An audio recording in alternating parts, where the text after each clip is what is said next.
So, hello.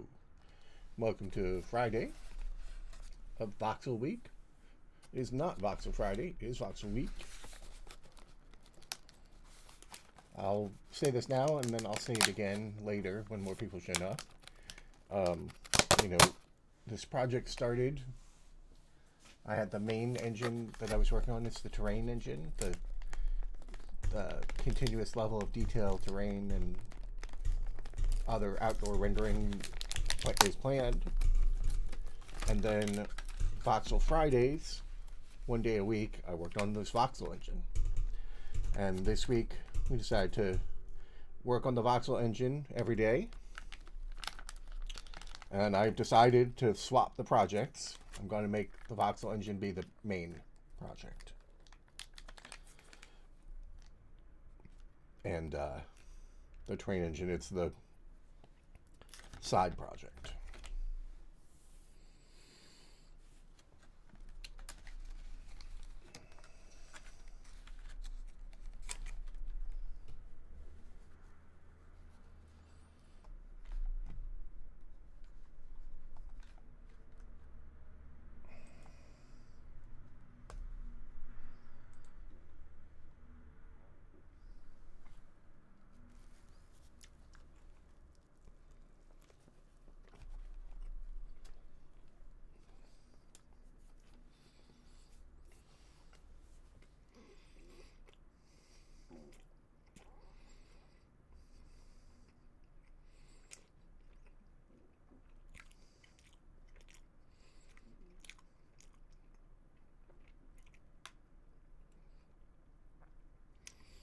Of course, it could be moving cars. I could do a traffic simulation. But only if there's a game design reason. And the current game design that I'm thinking about is a post-apocalyptic, all the cars are dead situation. But it doesn't have to be the game design.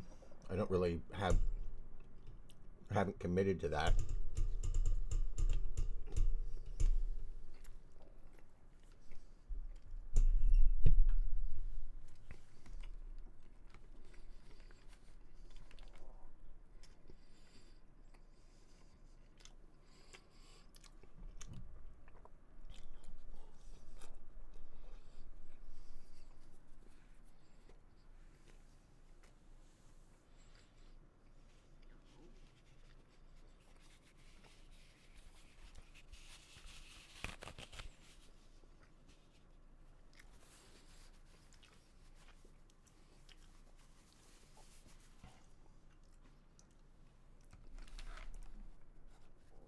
I mean, I guess I could make a game where you shoot webs out of your wrists and swing between buildings, but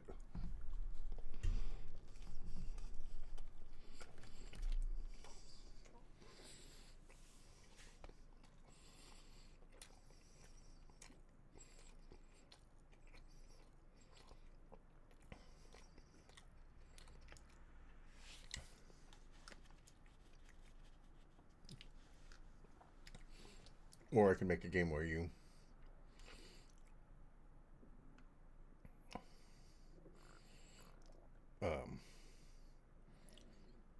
where there's moving cars and you can get in one of the cars, drive it around.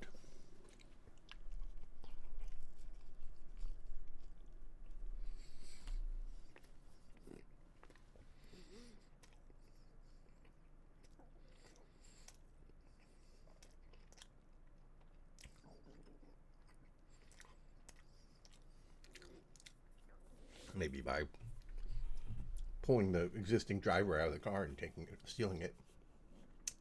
But I don't think driving in a squared off city is going to be very fun.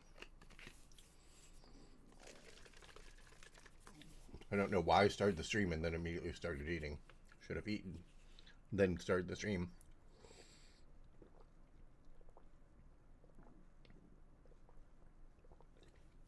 I guess because I wasn't hungry when I started the stream. Or when I pre-started the stream.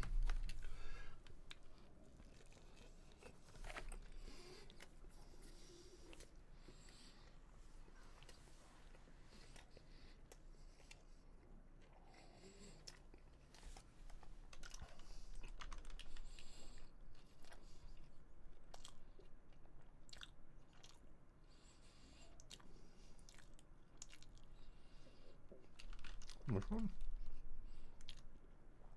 Probably the one I have right now, right? That's from Voxel job, line 63.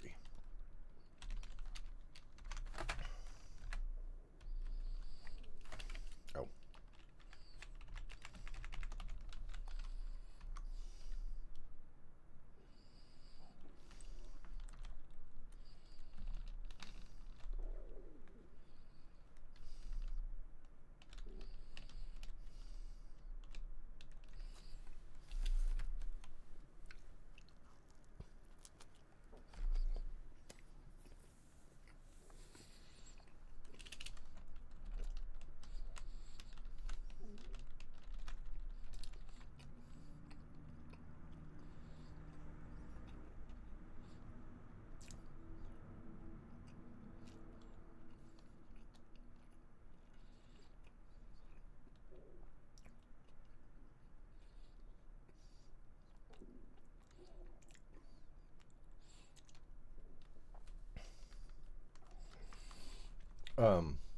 So yeah, we're gonna work on the road networks, and one thing we might do is put them into the Voxel world just as a thing, so that when people drop into the chat, they don't just see the abstract road network; they can actually see a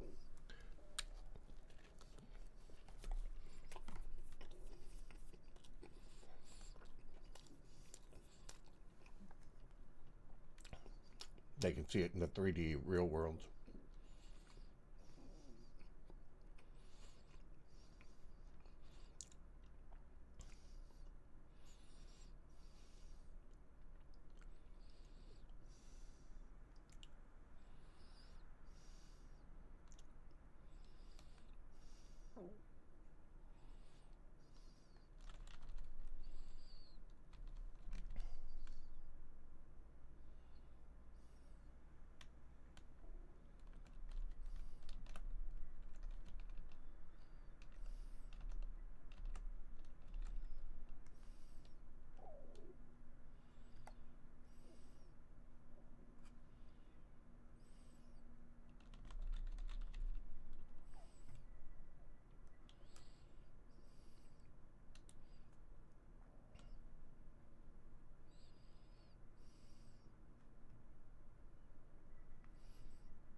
I'm always surprised by how how many times you have to turn to get down the stairs. How tall the buildings are, effectively. Like, I didn't even go on the top floor.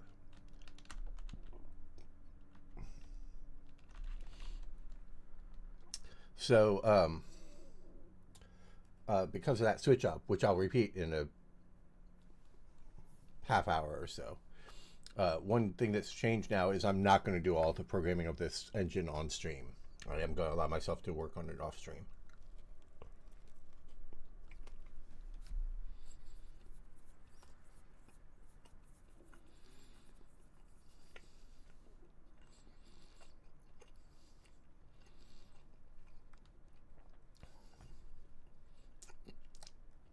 And so I did a little bit last night. The only thing that wasn't just refactoring is that these dots on these intersection markers inside each of these rings, they weren't present before, and I added them last night. But it was just wrote, like, there was code to generate these line segments, and just in that same code, I generate these intersections.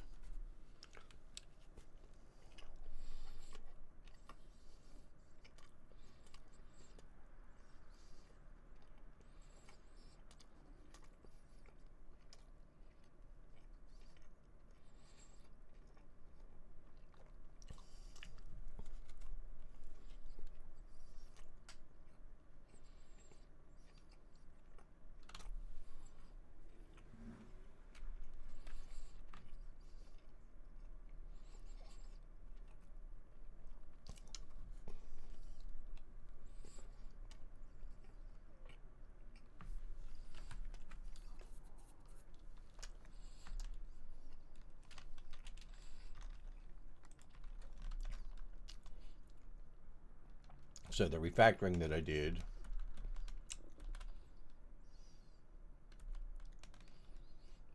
I loaded a few more textures and changed that texture outside to graphs, even though that it's going to all be a city. Like the only place where it would be grass would be a park, so it's silly to have that be the default. But it just kind of visually makes sense.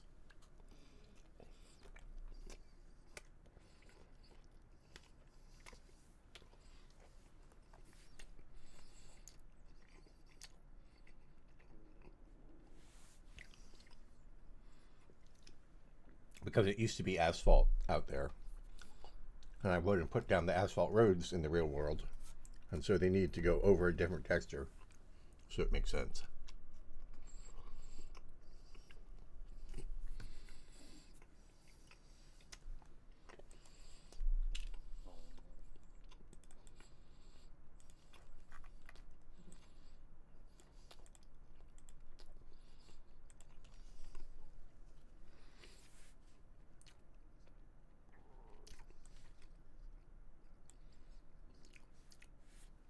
I had this 2D point data structure, but I don't have any like math operations on it yet. So all I did was stick it in places where I used to have, this used to be X origin, Y origin, and CX, CY. So now they're more wordy. Road intersection has a point now.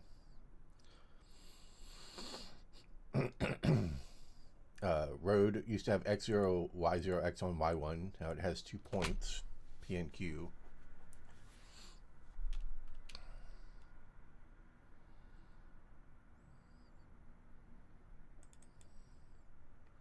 And I think that's all I did with him. I don't think I changed any of like the internals of any functions to use points. I think I just put them into the structs for now. It'll be a gradual refactoring. And then I changed this random number stuff to have you used to pass into RR, you used to pass in the seed or the state of the rand, and it would update the that particular state explicitly. But now I changed it so that you set the random seed and you get the stuff. So the point of all that is like we have this function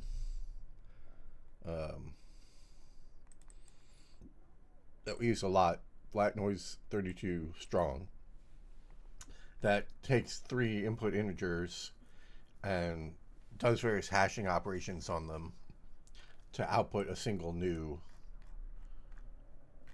uint. I don't know why that's cast to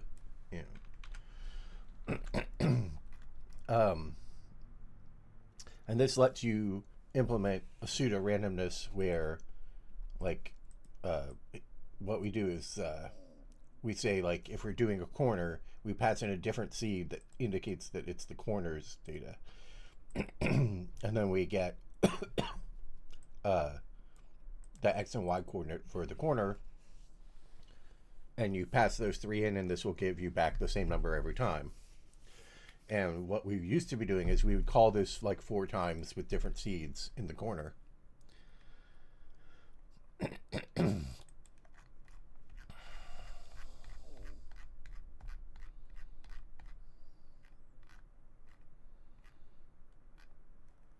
So we used to have R sub 4 or R sub 8, and we would init 4 of them, and that would give us 4 stable values that we could use to generate randomness. But now what we do is we pass in X, Y, and the thing that means corner, and we actually XOR that with a map seed so that we can, in theory, have multiple maps. So we pass that into flat noise strong, which gives us back a 32-bit number, and then we hand that to the random number generator. And then as long as we call the random number generator the same number of times in the same order, the pseudo random number generator will generate the same stream of numbers, then will always generate the same data. rather than generating 4 pieces of data that are explicitly seeded to be consistent, we only generate one and then a random stream from it that is guaranteed to be consistent. And that was, some of that change was made previously, but now I just changed it so that that seed is not passed around explicitly, but it's stored into a static variable. That just streamlines the code a little bit, because you don't have to pass it around. It's kind of ugly. So what we want to do today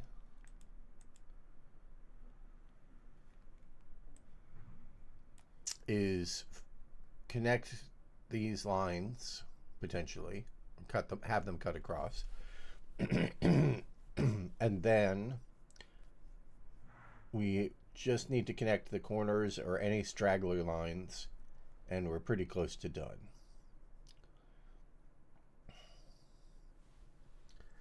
So I think the plan is we draw some interior lines, and then we start making it actually put them into the city. Build them in voxels.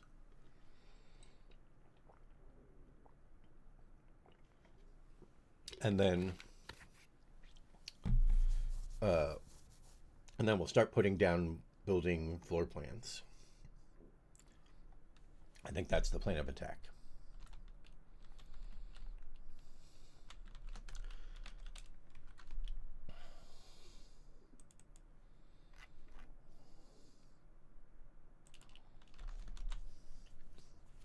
Let me throw out my lunch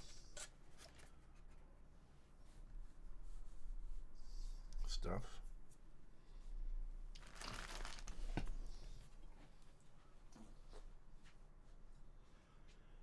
Achoo! Achoo!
So, and one thing we're not doing properly is we're not setting up the roads adjacent to road intersections. But I think what we'll do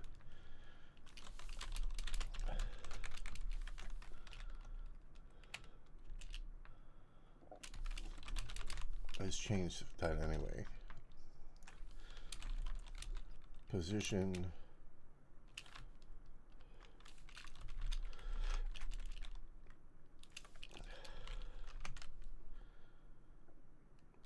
and width. So I think, yeah, that'll be fine because nobody was setting that yet, so it doesn't break anything.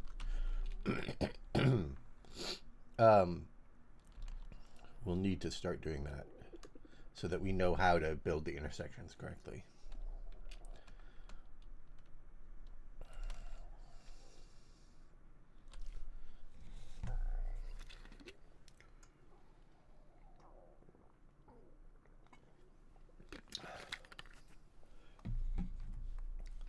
So let's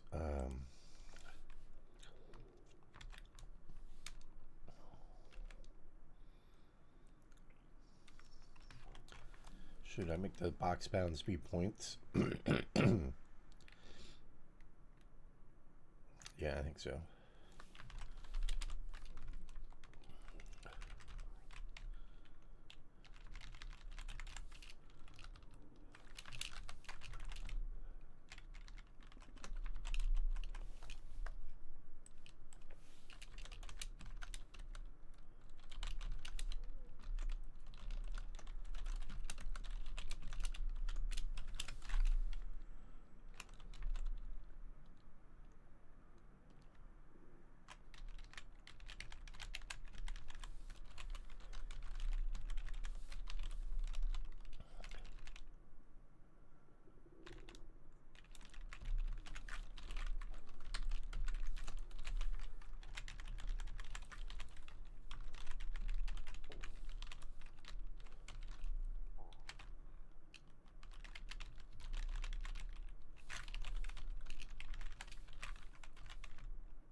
Um,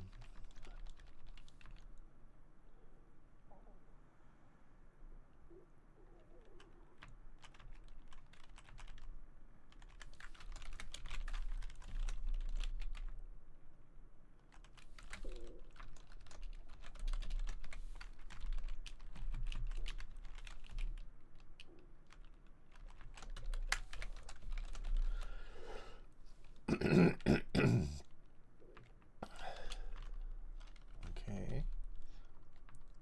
So now what we want to do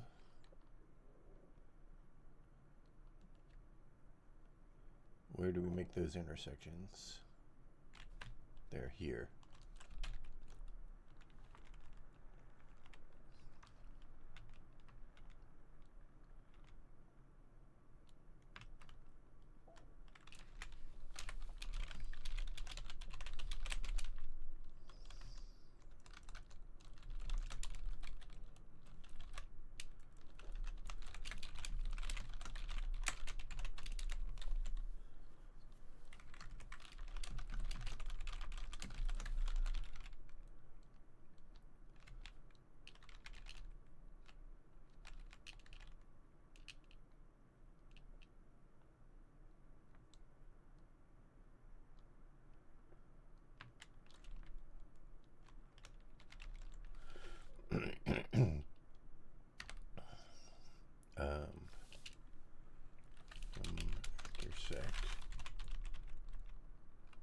Intersect pause.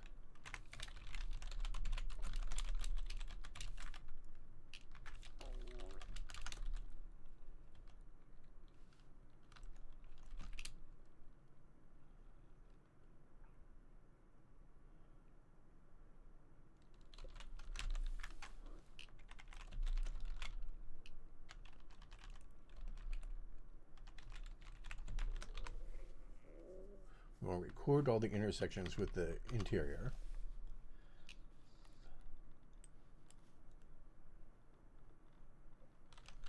And maybe instead of storing the intersect pause, we want to store the intersection itself. Oh, but we're not actually storing them because we're using the make system. This is all kind of a hack for producing the debug data, and we're starting to get to the point where we want to not hack that. We need to actually track them.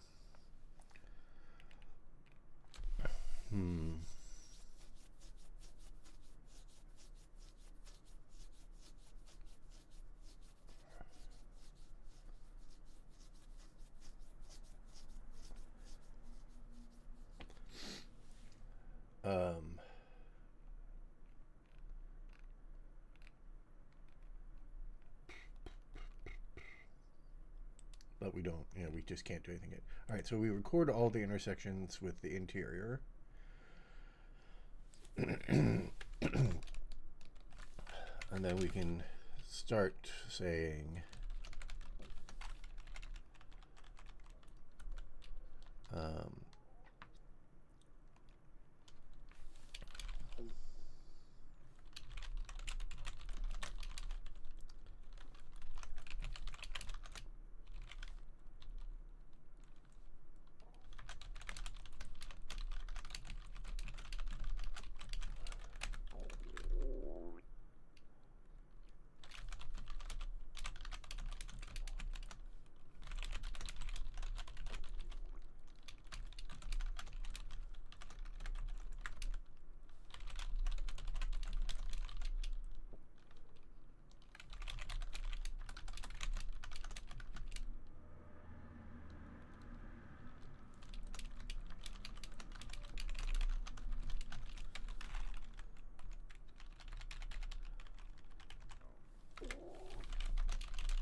so now we can iterate through all the intersections in an arbitrary order.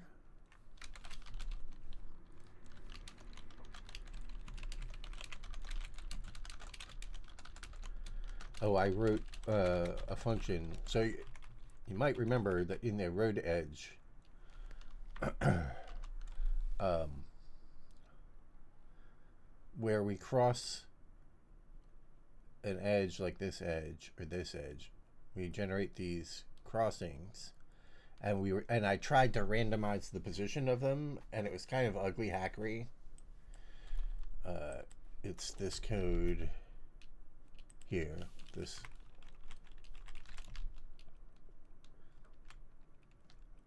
code where we split them up evenly, and then we randomly displace each one by some amount, and then we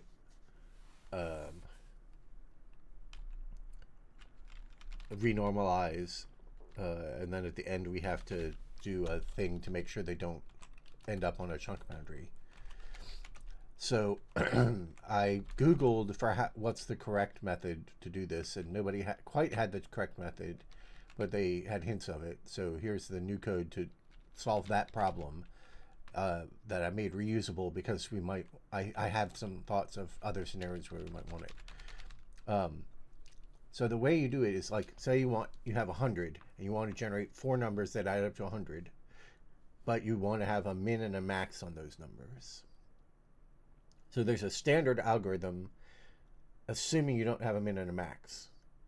So say you want to split, and there's some question of, like, what's a uniform distribution in that scenario exactly. Like, one possibility is you could think of is that if assuming you can only have integer pieces, and you're splitting 100 into 4 pieces, you could just enumerate every possible case, like 111 97, 112 96. Maybe that's the uniform distribution. I don't know, and maybe that's what this ends up at. I'm not sure, but if you allow zeros, then a simple algorithm for this is you don't worry about the sizes, you worry about the boundary positions between them. So you generate n minus 1 positions from 0 to 100. That's this code here. Generate n minus 1 positions from 0 to 100, and you sort them back into order, and then take the deltas between them to get the counts. And 2 might generate the same position, so this, as I said, is for the case when you don't have a minimum, when you're allowed to be at 0. But now there's a simple solution. If you want the total to be 100 and you have a minimum of 10, 4 pieces adds up to 100, but a minimum of 10, then you just solve the problem of 4 pieces, minimum of 0, add up to 60, and then you add 10 to all of them. Not a problem. Very simple. So it's very easy to add a min. It's more complicated to add a max, because what happens if you exceed the max? I mean, you do have the same problem of what happens if you exceed the min. So if you can't even reach the min because you're, if the min would put you over the total, then that algorithm won't work, and we decrease count.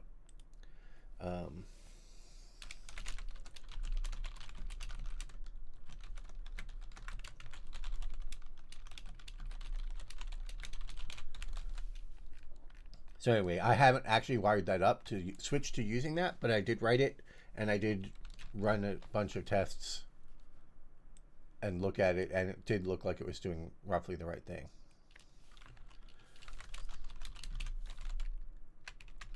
Okay. So now we've shuffled them so we can visit the new intersections in any order, and so we can say I equals intersect list of k shift right 16, j equals intersect list of k and 6535. So now we're just at this point, but in a random order. And we say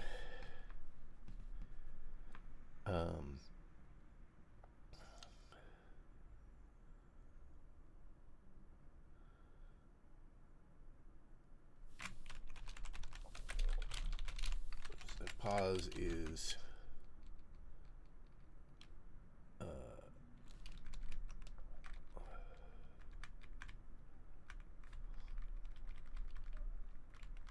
intersect pos of ij. Now what we want to know is, will that collide with an intersection on the other side? So we go, we need another variable.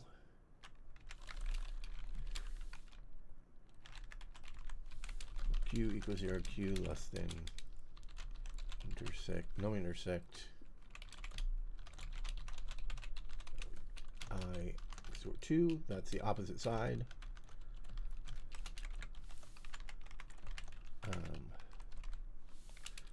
If pos equals intersect I2, let's just make that explicit.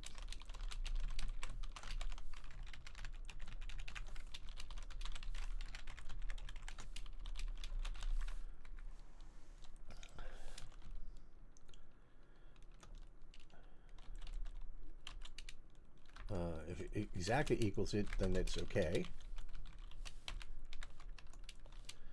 If it collides,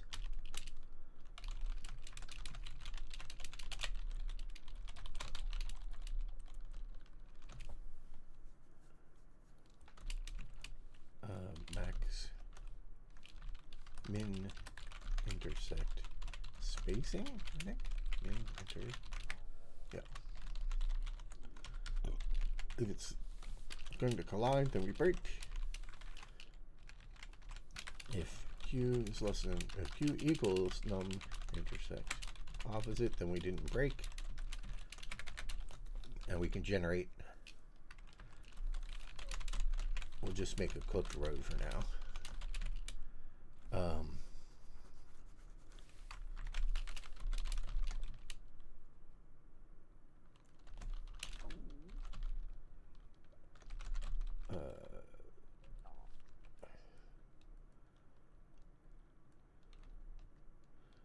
If the I in 1, then it's 1 or 3. So that's just a horizontal case.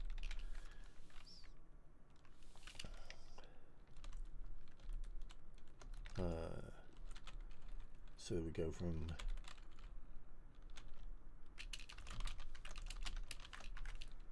we're making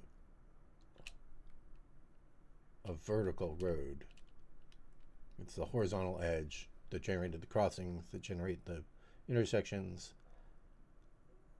So we make a vertical edge across. So the position is pos, and it goes from by0, pos by1.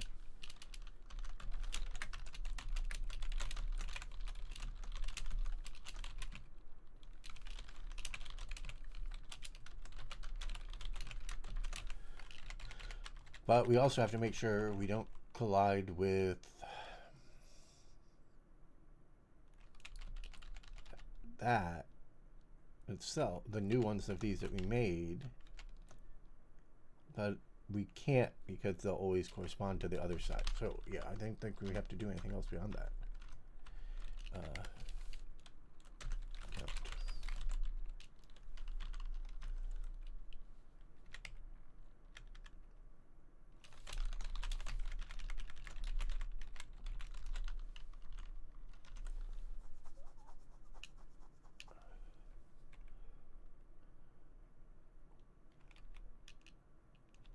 What's this? Intersect pos.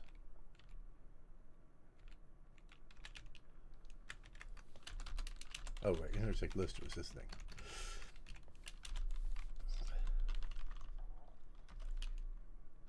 Min intersect spacing. Intersection spacing.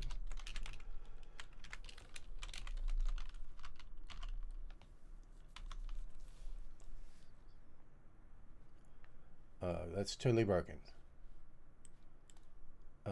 It's putting in intersections that don't correspond, edges that don't correspond to intersections outside of the box.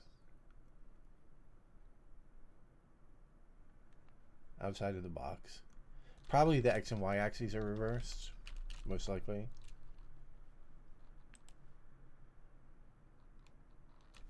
I and 1, then it's 1 or 3. If it's 1 or 3, then we're processing an edge that's horizontal.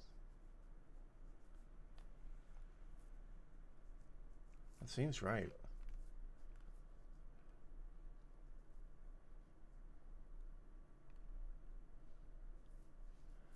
Here's an edge that's horizontal.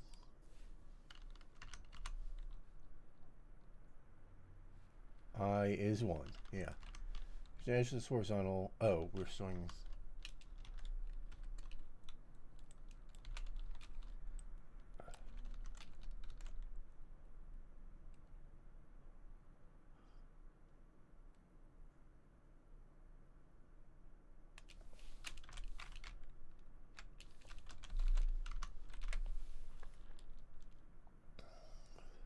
Okay.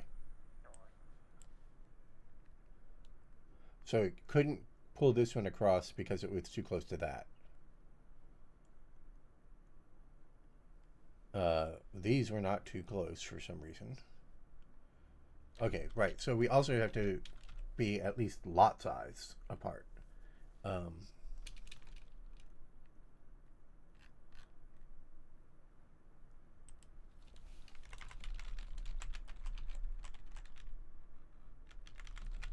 Min lot size.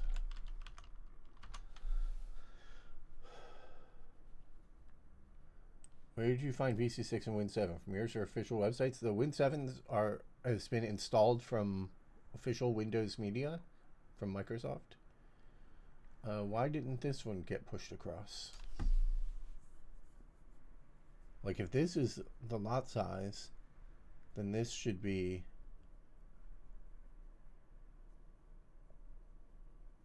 Oh, also interesting, it's splitting this, but this position doesn't matter.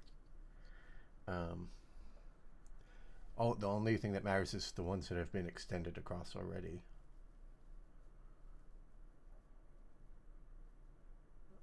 And we have to be at least the lot size away from these corners too.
Now we barely generate any.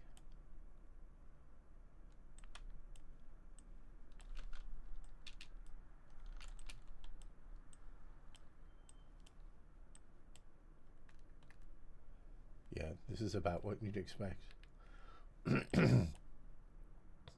But we barely generate any in a way that's wrong. So,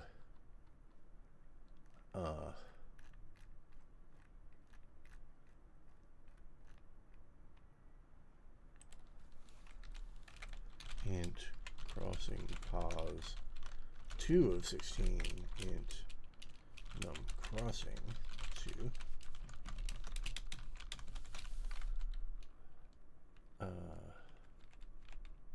And we can actually just put those in. So crossing pos of 0 equals bx0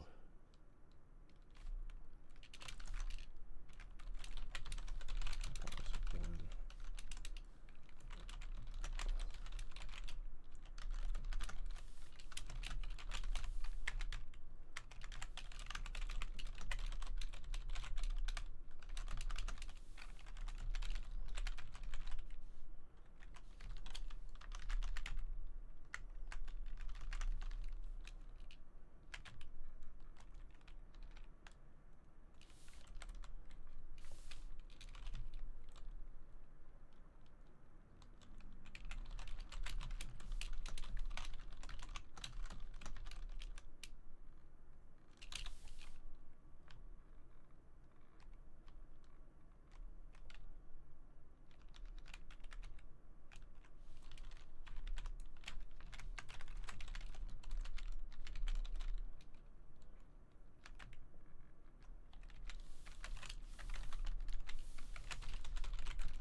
So we have to guarantee min intersection size, but min lot size we only test against crossings.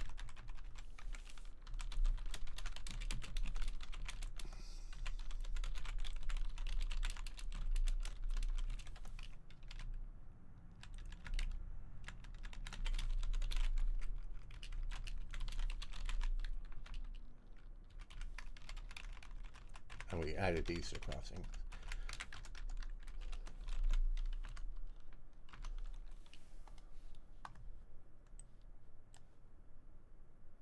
So now we're getting more of these are being generated.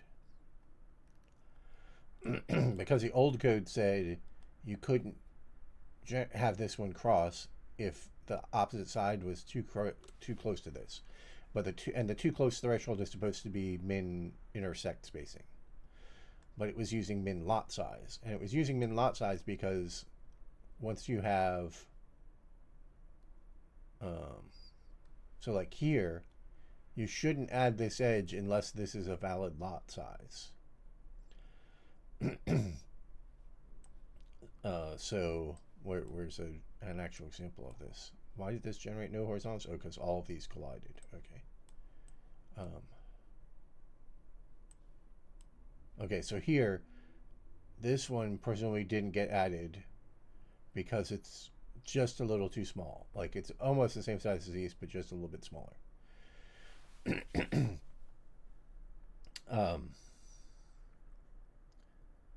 And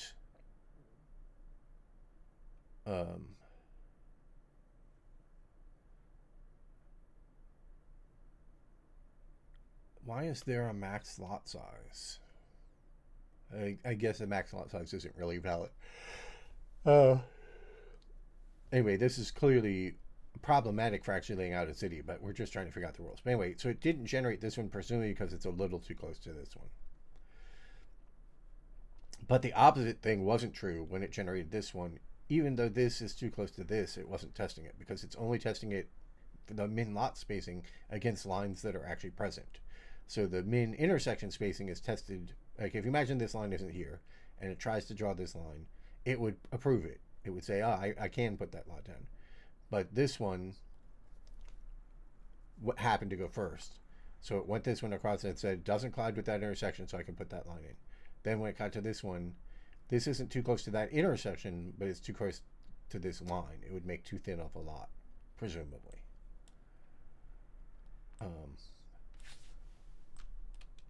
But those lot sizes are awfully tiny. So either there's a bug there. Let's see, 256, 128, 64. Yeah, that lot size is smaller than 64, I think.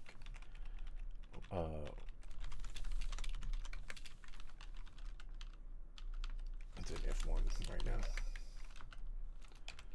Min lot size of 120. That seemed like a lot smaller than 120, so probably the logic here is wrong.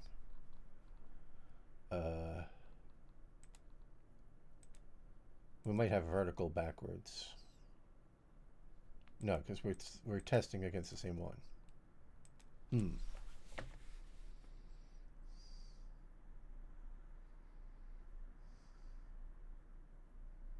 Oh, this test here is wrong.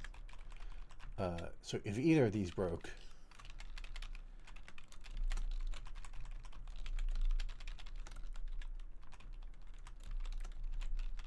then we fail. If q equals num crossing vertical. Yeah, okay. So it shouldn't have been outputting a lot of those skinny ones.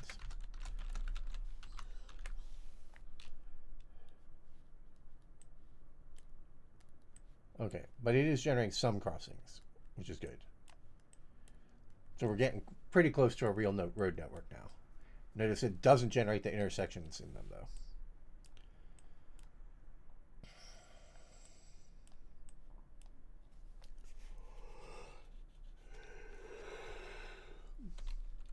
This is meant, well, who knows? But the original design for it was a player versus enemy multiplayer co-op game.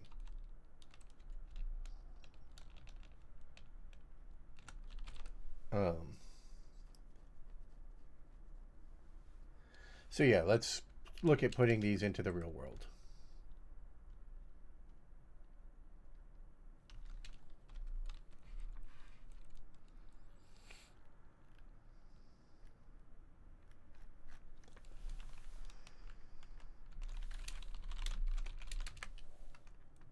Not really like Left 4 Dead. More like Helldivers 2. Although the design predates Helldivers 2 existing.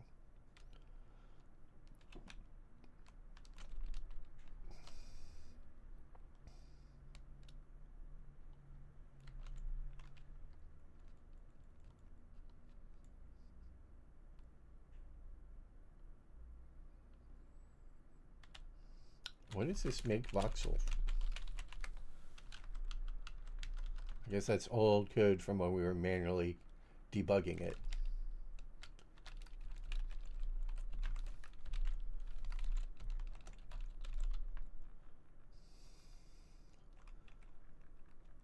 So what we're going to do is say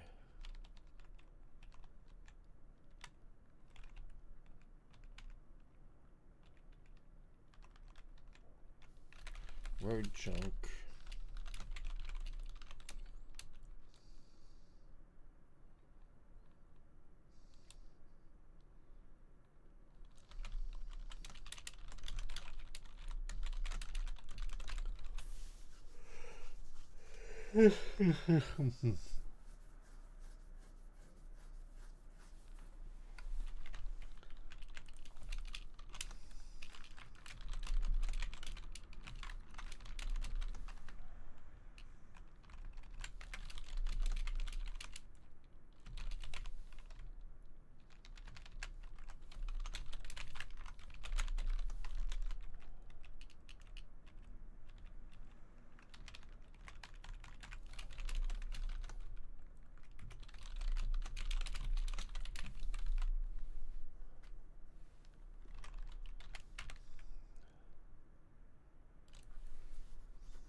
So sorry, Win 7 was from official Microsoft Media, and VC6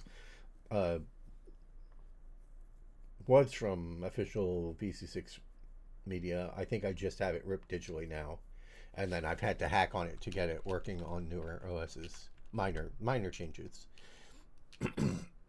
like it would fail in some way, and then just investigate the thing it said failed and tweak that. Or I went online and found somebody else who'd figured out something more complicated. So road chunks need to store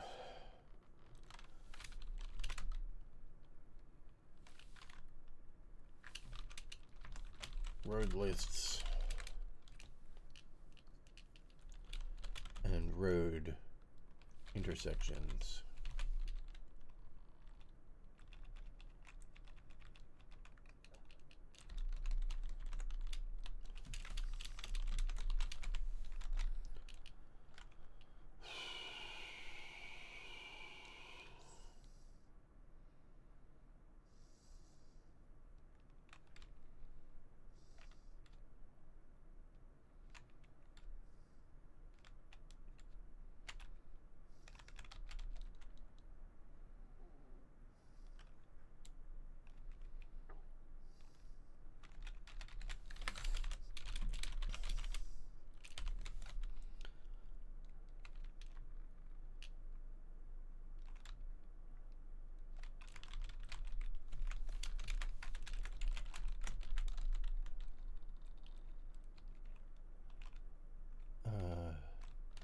I guess we can just replace context with RC actually everywhere.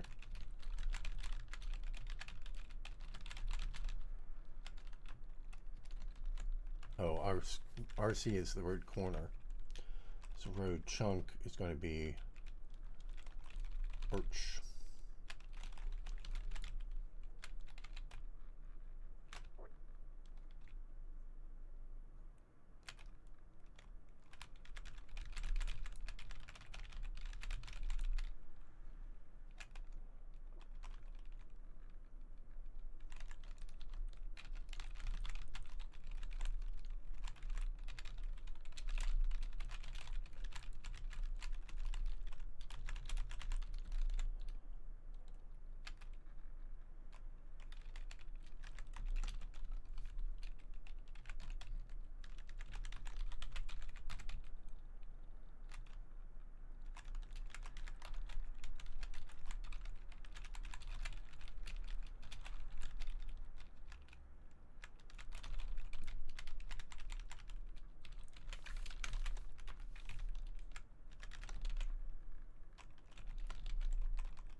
We should open this on screen. So see origin become this arch origin.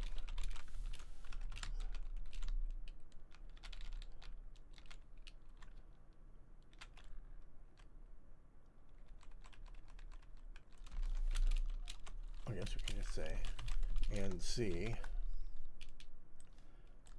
becomes arch.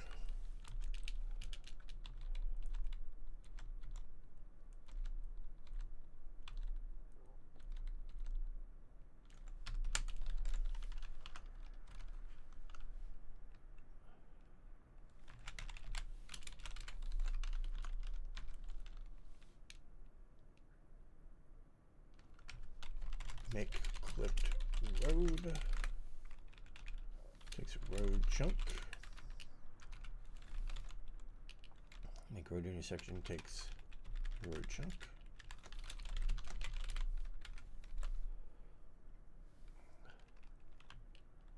Make road is going to take a road chunk.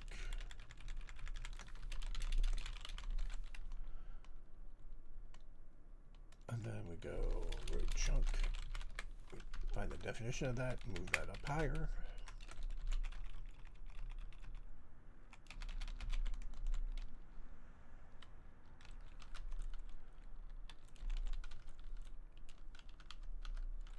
Gotta move it up even higher.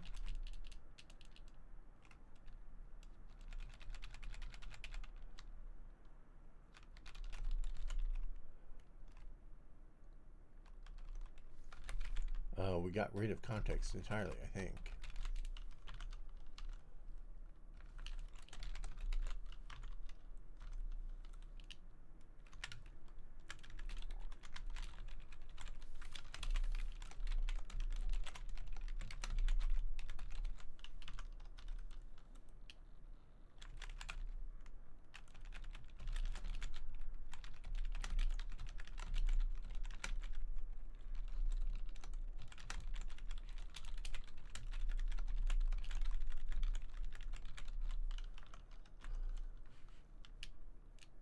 Oh my god, there's so many of them.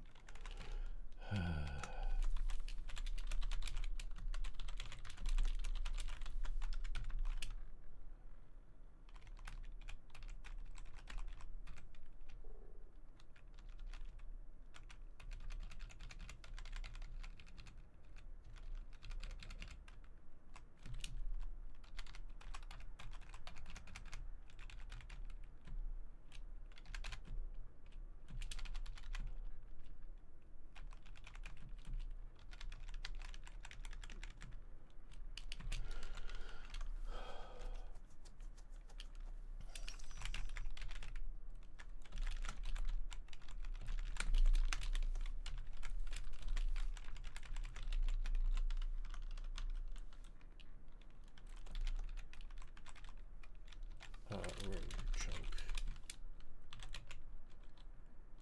Ouch.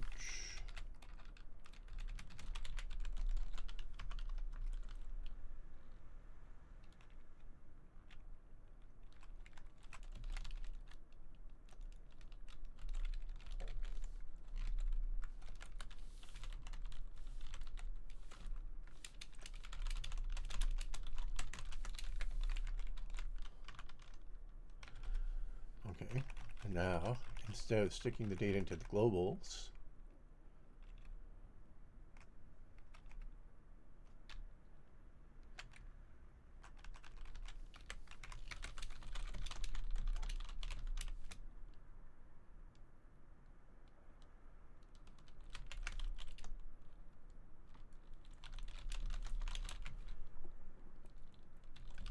except we'll also put it into the globals.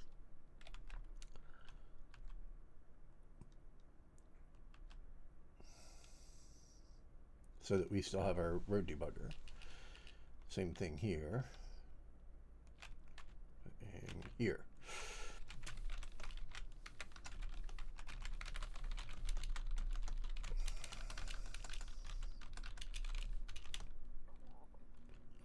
That's C arrow RI. List RI. And then at the end, we free the road chunk. which means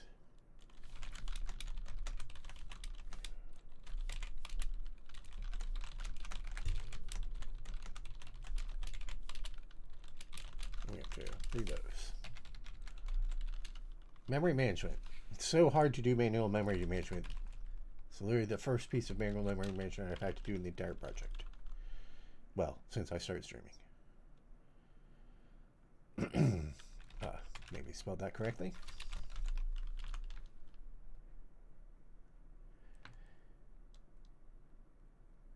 Yeah, the two ways of doing dereferencing is silly. Yeah, like this is what I've talked about this before, is that I prefer to use the IDE. I learned to use the IDE because I like the fact that, like, when you're debugging, it's the same editor, and so all the hotkeys work the same, and because of the integrated debugging. Like this doesn't actually give you the position within the line that some do.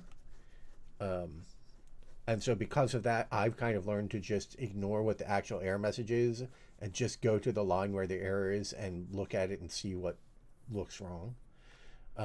That's not necessarily the fastest approach. Like if you had a debugger that did go to the actual position of the bug, it'd probably be faster. And obviously you can get setups where, you know, even just with Emacs, people have Emacs integration so that your build error messages go to the connect to the editor and you can hotkey to them. But when it's all just in one tool built in, it just feels a little smoother, I think. Okay, so now we're getting the data out from the road chunk, but it's only clipped to the road chunk, so we need to reclip it to ourselves.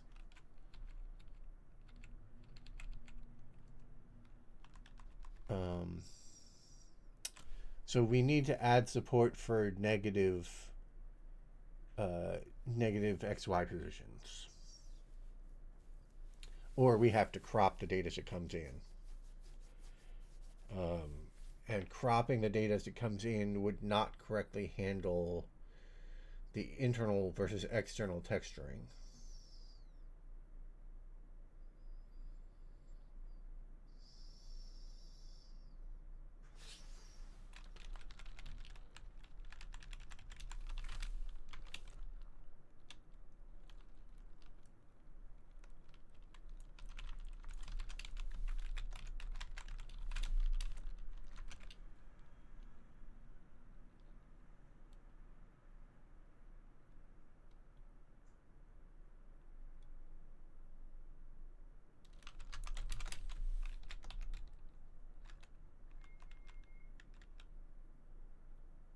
Oh, right.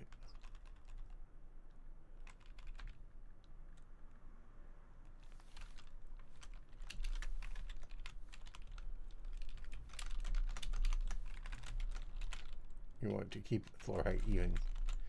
It may not be necessary. We just haven't tested how it behaves without that.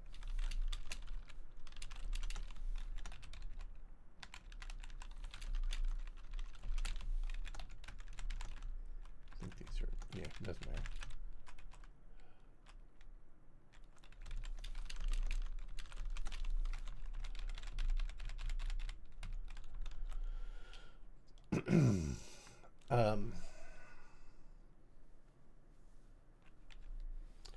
Let's compute the height data first before we do anything else.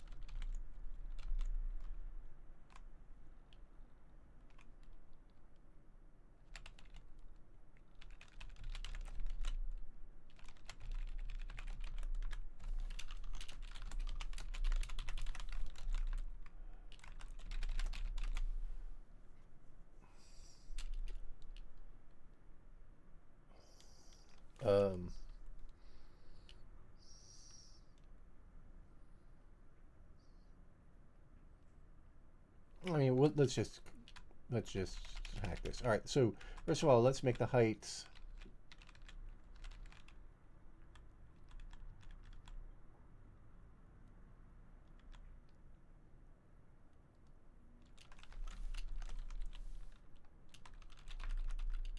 Let's just make the height 2, so we don't have to worry about it. And then we do the roads.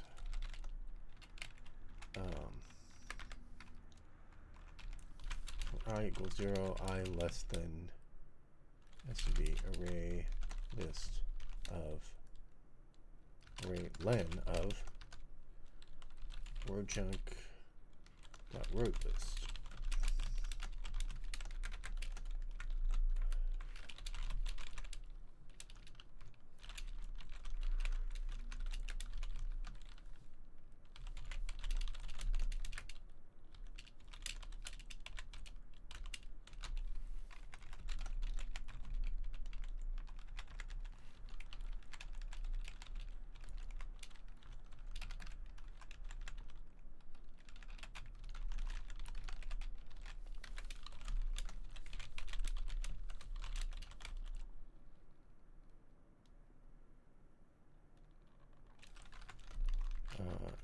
X0 equals x1, and x0,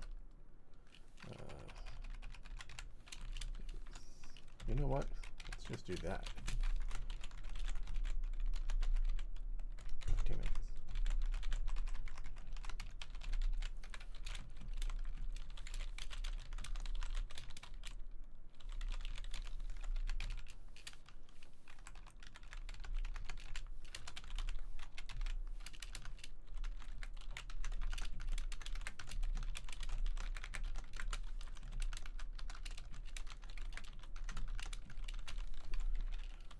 We say put slab command data p x0 y0 3. Well, let's elevate a little bit more. X1 y1 4.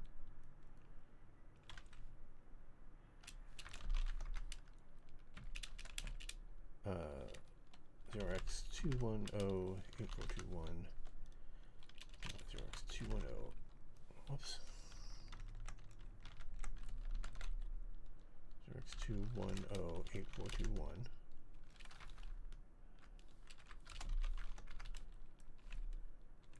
register count. Now we need to clip that. If so, we need to offset these.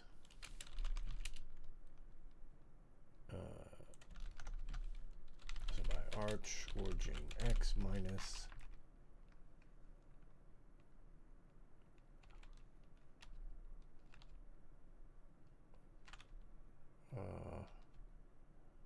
we didn't actually compute our own origin. Point origin. Look at this, hard coding the chunk size. But it's already hard coded lots of places.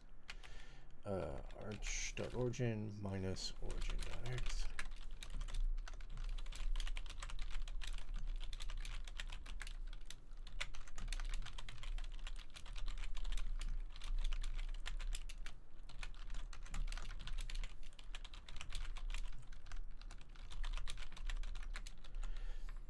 If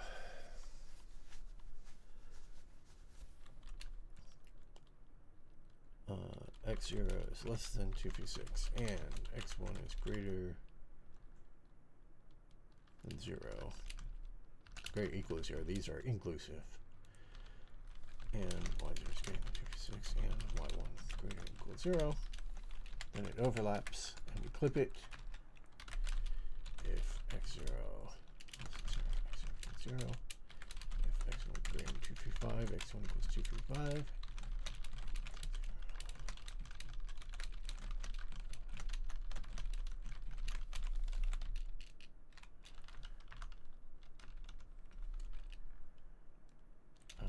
It called? Well, yeah, let me see if I search for the same word again. Map underscore seed.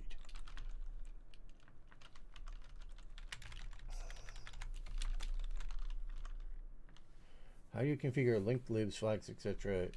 for a project? Project settings, link.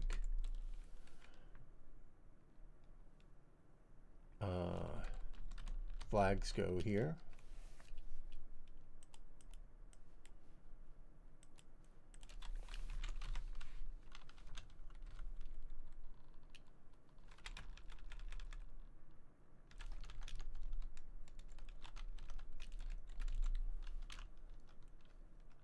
Okay. In theory, we're putting the roads down. Let's take out the buildings because they'll just be randomly on top of the roads. Of course, that's going to crash. We didn't initialize these. So where we make word chunk, actually let's have make word chunk do it.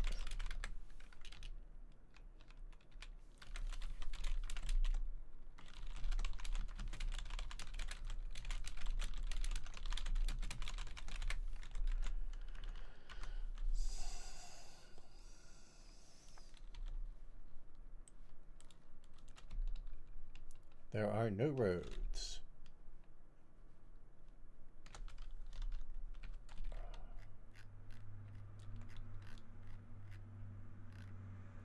I think you mistyped Y0 less than 255. Let's see.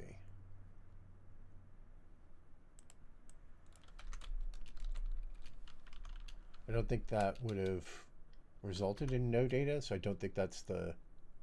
I think that's a bug, but I don't think that's... Yeah, that's not why there's nothing. So let's breakpoint here.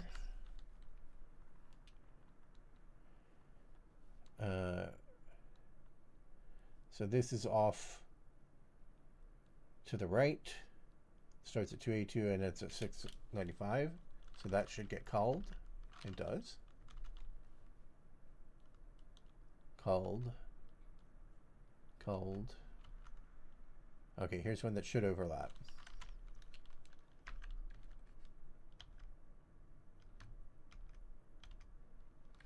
Then we should put slab. Oh, we don't. I see what the bug is.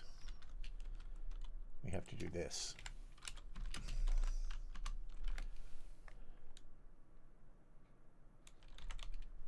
That still didn't help.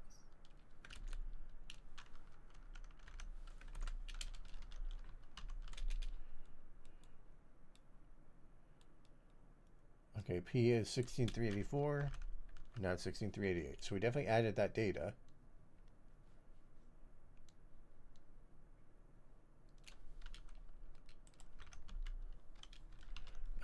Let's go ahead and add one building, just so we can make sure that we're actually building data. Okay. But no roads. Oh,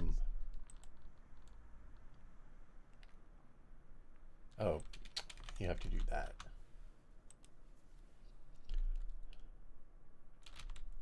Yep, there we go. Put down roads.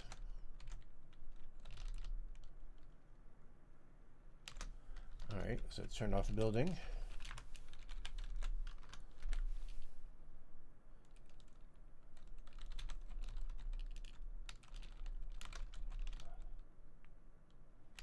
It's obviously a little bit wrong. And we're only getting the first chunk. What's the, how do I visualize chunks?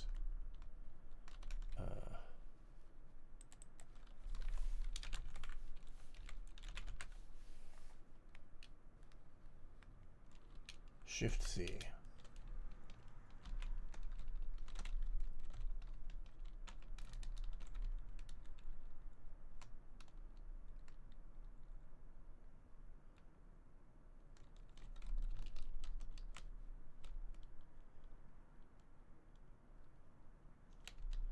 So it's showing a road network here. It's a little busted.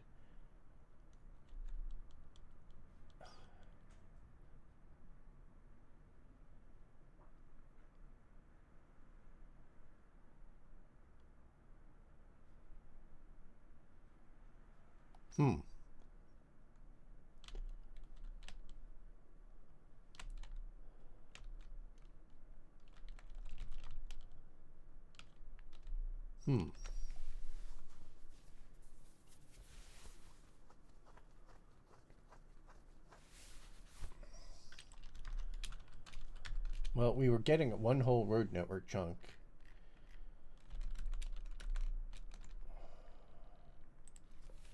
Yeah. That's why it was feeling weird. but not why everything's disappeared. But yeah, now it actually looks correct. Right, now we're seeing the 0 chunk, presumably. Should be this chunk. It is, but it's rotated. I guess I could have rotated the camera.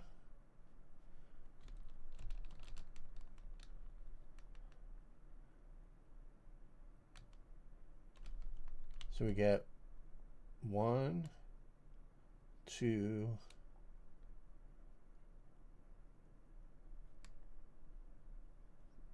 just those 2 chunks. We don't know why.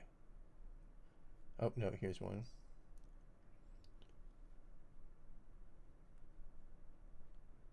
Oh, no, that was the same one, maybe.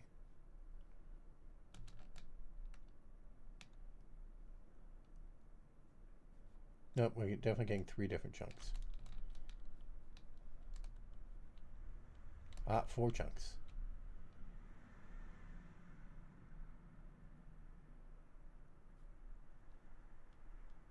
Okay, I guess what we should do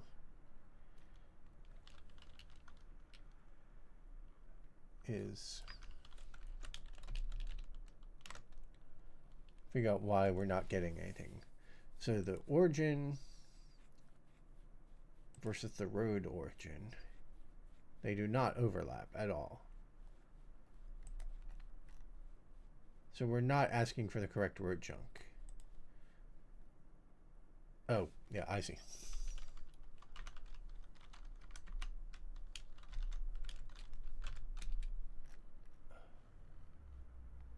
This is supposed to be origin.x, origin.y.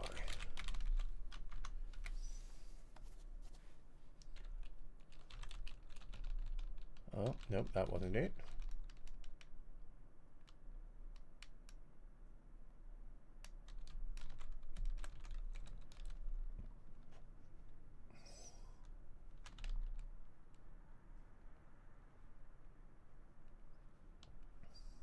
All right, well, let's see now why.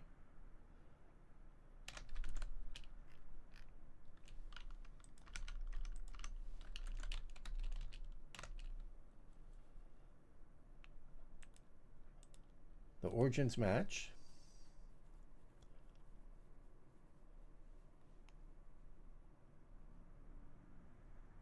But the data is bad.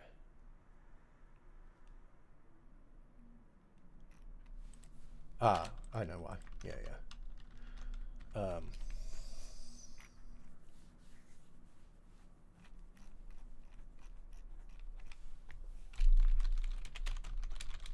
Because for the debug data, we offset.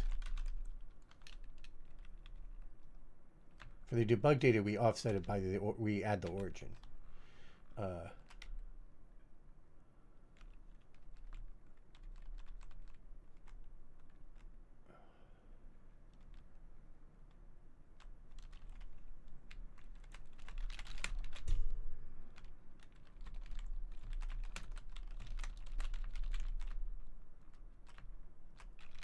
So we don't want to add the origin.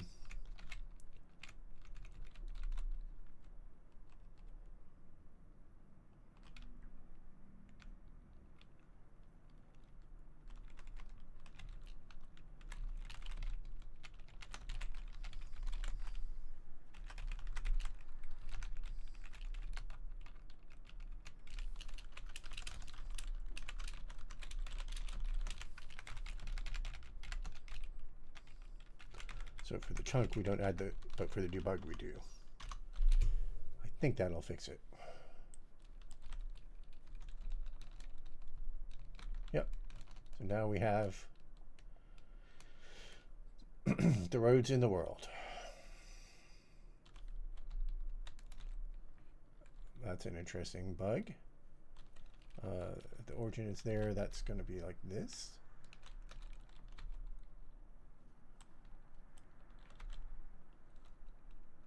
Let's look for that pattern. Is that that?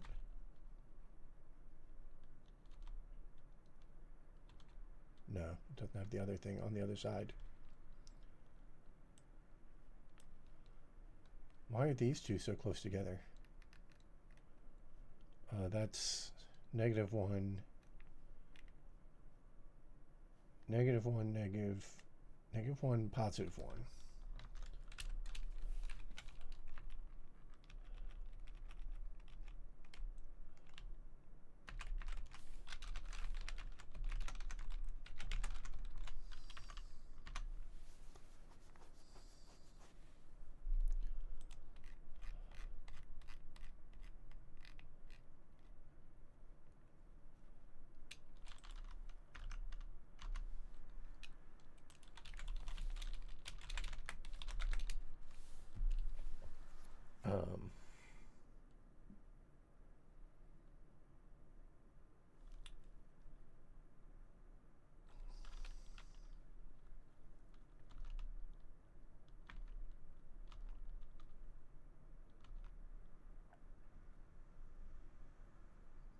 That didn't correspond at all.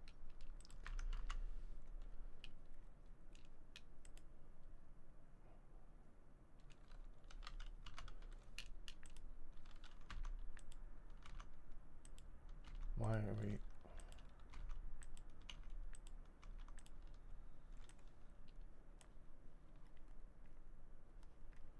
This is chunk 0, 0, chunk -1, 0, -1, +1.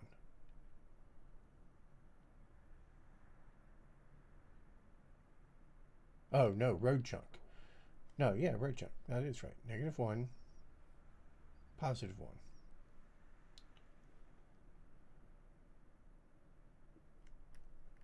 Oh, okay, I just had vertical and horizontal backwards.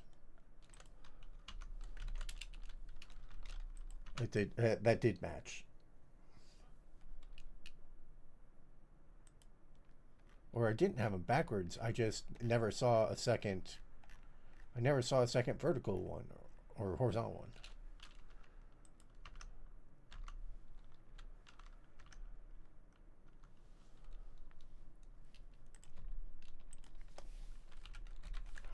Num crossing 0, num crossing 1. Okay, there should be 2 by default because those are the box edges. And then we're going to add one at 469.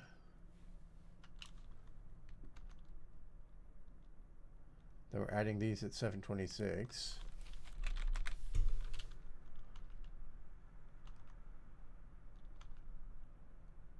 And now we're on a different chunk without ever adding another one.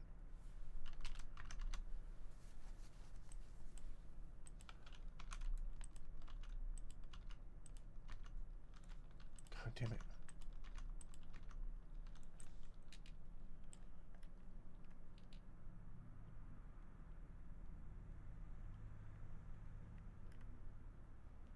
Why did that not?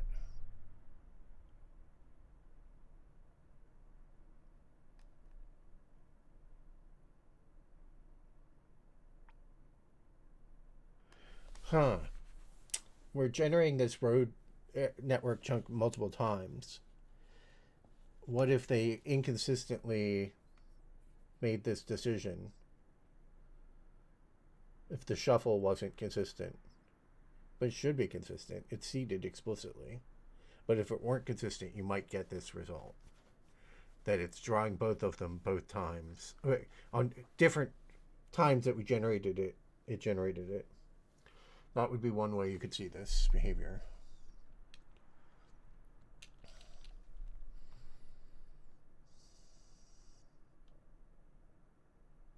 So the way to test that is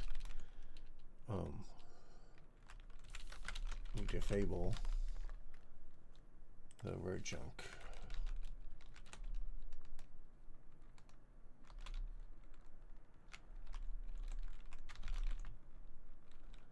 So now the only time we call make road chunk is from the test jig, and we won't call it multiple times. So we'll call it once. Oh.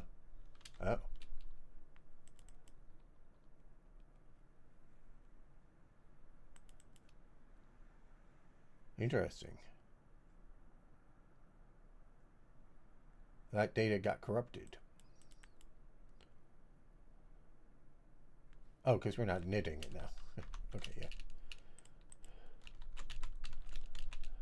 Because we removed the code to knit it.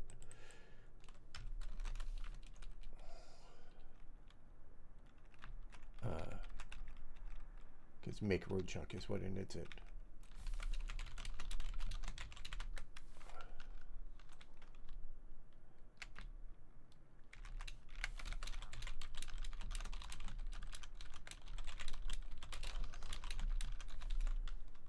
I do use Modern Visual Studio at work. Well, when I was at work.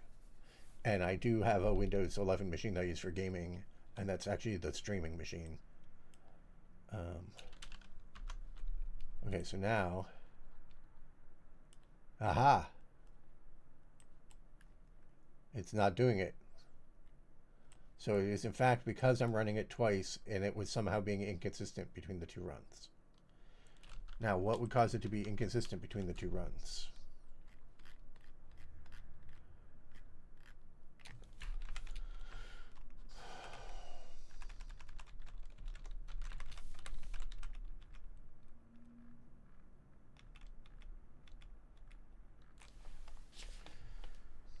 Uninitialized variables. So we assume that the compute... I mean, most things are the same. Clearly, like the road corners and the road edges are the same because they're not showing excessive data.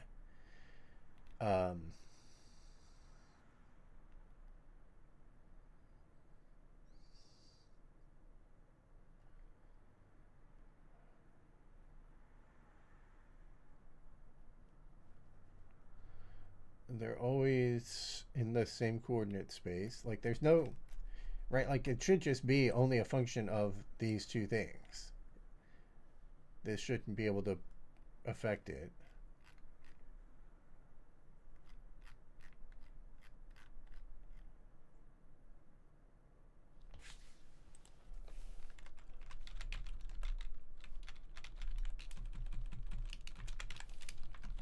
I mean, let's just do that to force it.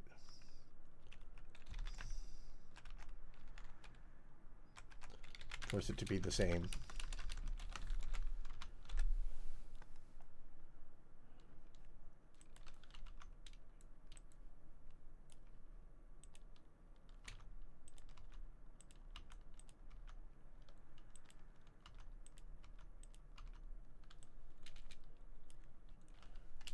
And it is different.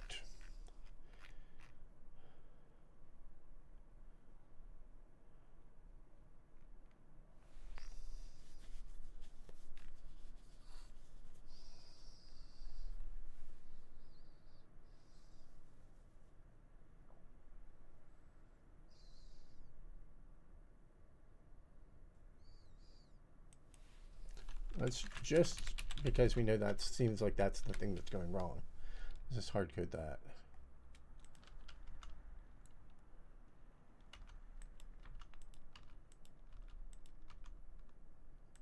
I gotta turn off this breakpoint. Aha.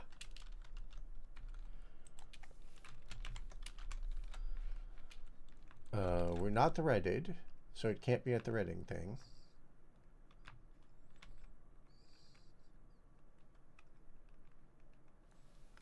So somehow this getRand call is producing different data.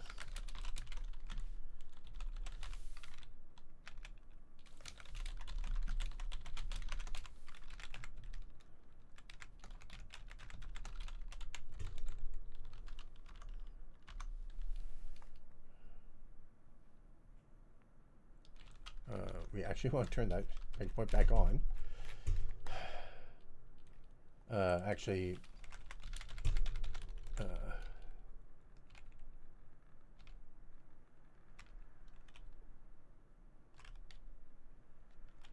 turn it on here where we compute the seed.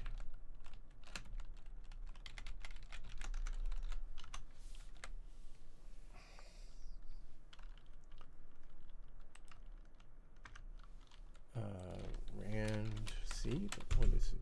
Or rand state? I guess it is rand seed. GRX 9D60AAAF.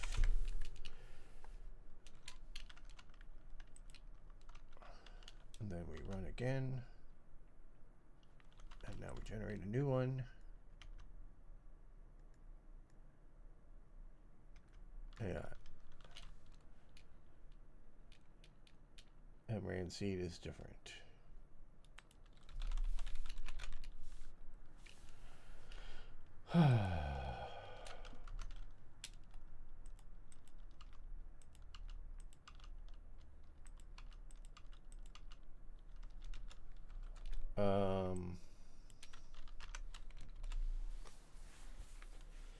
Okay, why is the seed different when we get here? What would change? Where do we generate random numbers in this? We don't do it very much. We're mostly just dealing with the intersections of the other things. Do we not do a rand seed? Is that why? We might not. Yeah, because there was nothing else that was doing random numbers, so we never did a rand seed.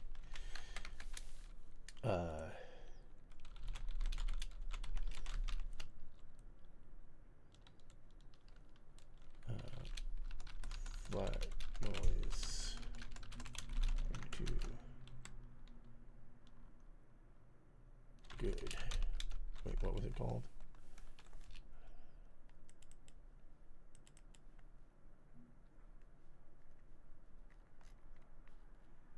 Flat noise strong.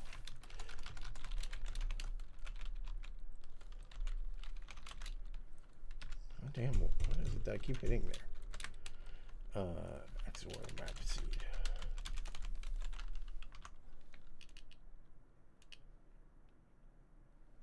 Yeah, I should be using a defined for it. It just, there are certain times when I'm just highly confident in what's going on, and so I don't worry about it. Like this shift left 16, I'm just packing two numbers into a 32-bit value so that I can shuffle them, and it just wasn't worth like the time of defining a structure to pack them in. And I mean, I could store them as a structure that aren't packed, like it's two 32-bit numbers. It's not, I'm not doing this for size efficiency. I was just doing it for simplicity of not defining another struct. Like I could just use the point, and I probably should. But anyway, so this is very localized. It's only being used here and here. So it just wasn't worth adding the pound define for it. Like these numbers are all very small. I'm never going to need to change this. The code will never change, so it's not worth doing. In other places, so for example, the road network, the road network size is 1024. Road network chunk size is 1024.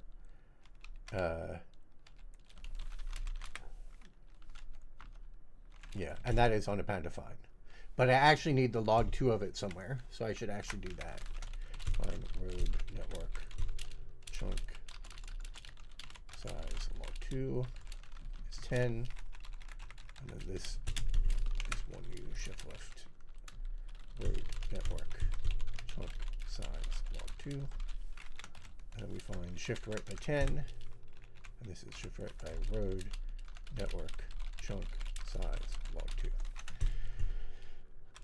But then the chunks, the map chunks themselves are hard coded to be 256, and that's just I'm never gonna change it, so I didn't feel like putting them behind pound defines because it just makes the stuff wordier. Like, you know, this becomes size or chunk size, and this becomes chunk size -1. It's just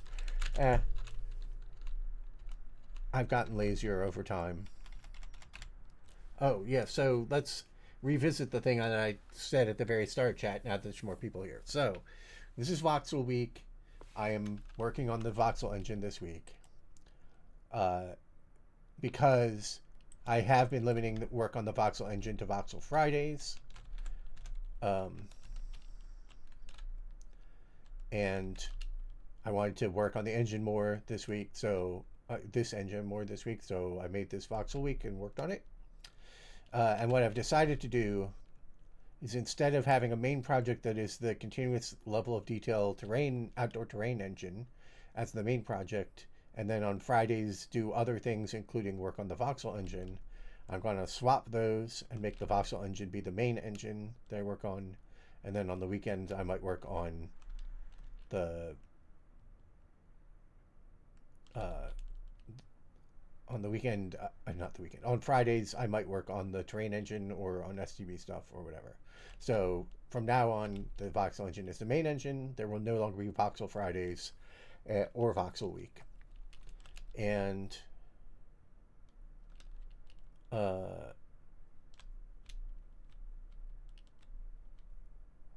so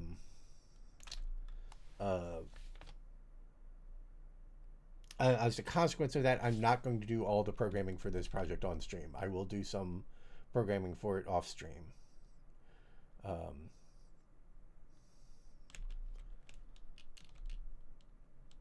Here's the origin.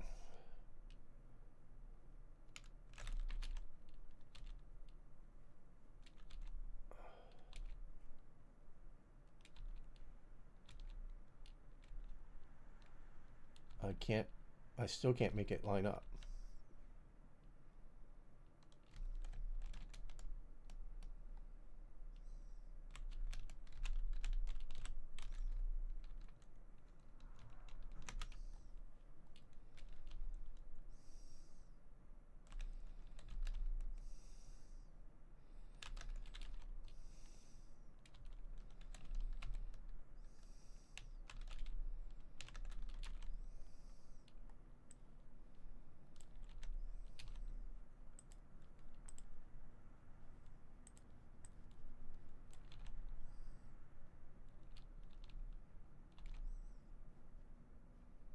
Okay, it looks like that's how it should line up.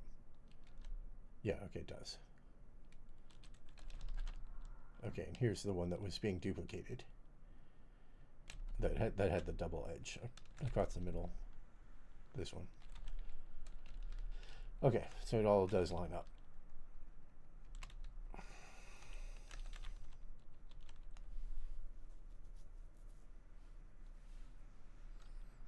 But anyway, so yeah, so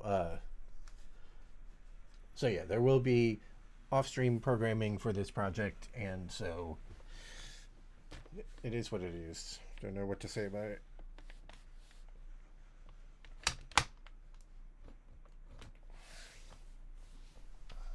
All right, so we fixed that. I'm gonna check in.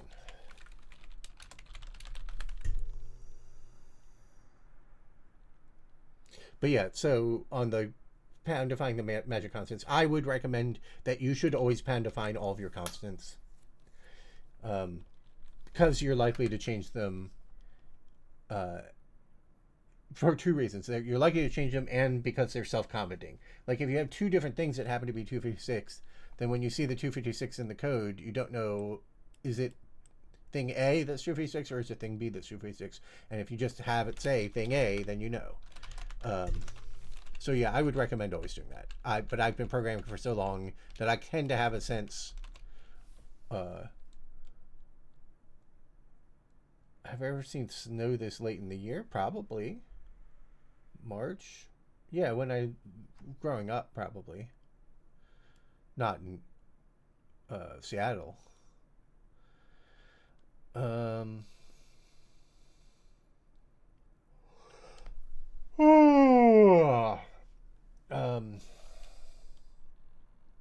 So, what do we want to do now? Okay, so first of all, we want to change the data format for the slabs for everything.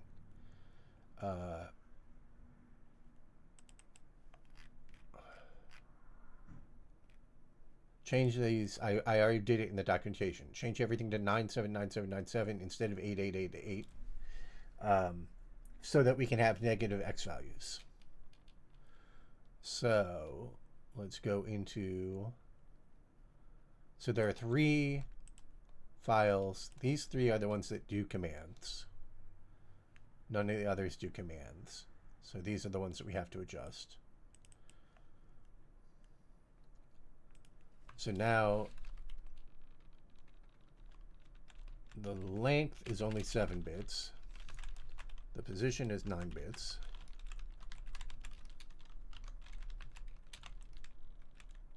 And the position is signed, so we cast it to int first.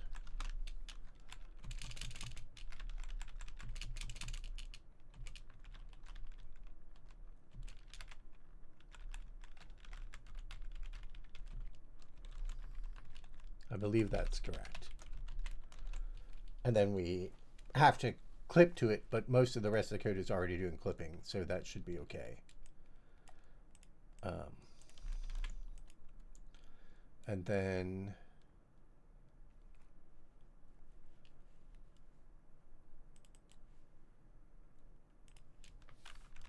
here's the same code, but it's a different name. X0R, X1R, Y0R, Y1R,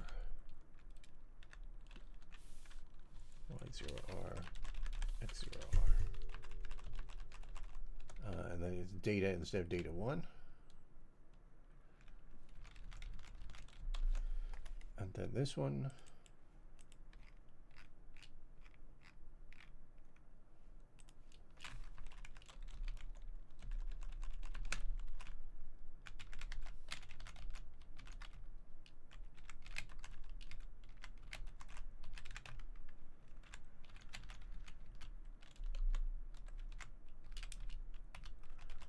And it takes a minus region.x plus 1. This takes a minus region.y plus 1.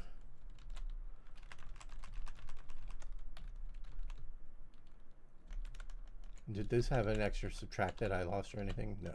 It was just... And then did this one have an extra subtract that I lost? No, because I modified it in place. Okay. So there, we've tweaked all those. Then we go into main. Not main, generate. And we put slab. Okay, so there are 2 things we need to do here. First of all,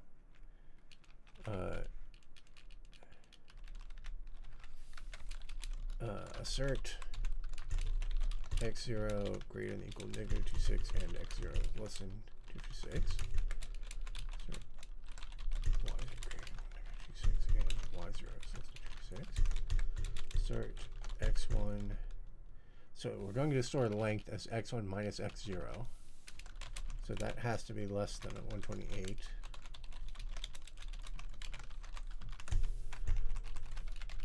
The same thing is true for erase. Same thing is true for stairs. Oh, we do have to do recolor and retexture.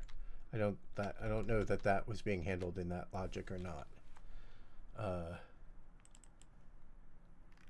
Do we have a separate path for retexture? No, they all shared that code because they knew that that code, that logic is all shared because that data is all shared. So we shouldn't have to do anything.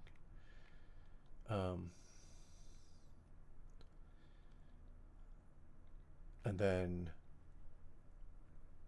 this is now shift by 9 and 25, 25, 9, 9, 25, 25, 9, 9, 25. Now it's possible that we actually have roads that are longer than 128.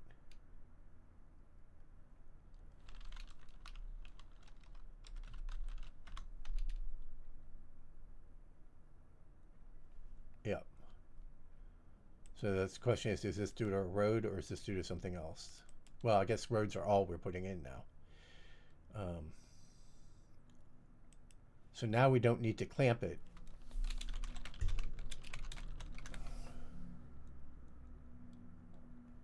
Yeah, y0 to y1 is huge, 17 to 226.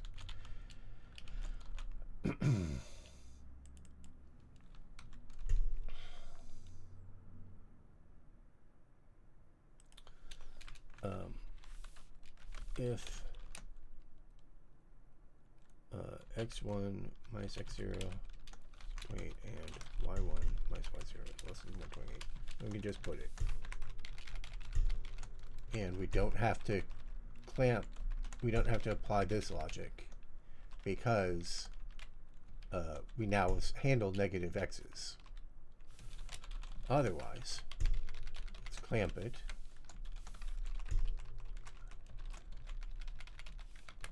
And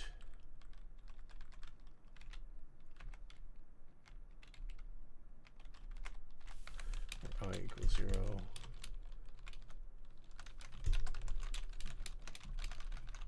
Oops. Is it normal for game dev to have these asserts? Yes. They're not for shipping, they're for debugging while you're developing.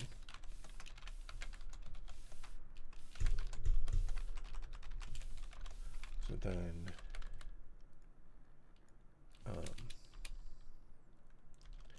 if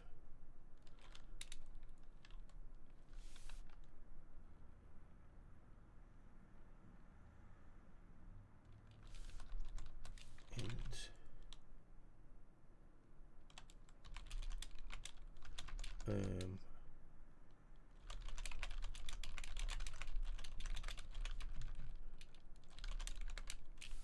guess do it like this.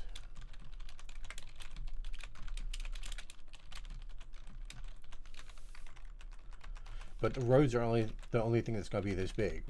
Oh wait, do we want buildings to be bigger than 128? Shit, we probably do. We probably need to handle this larger sizes.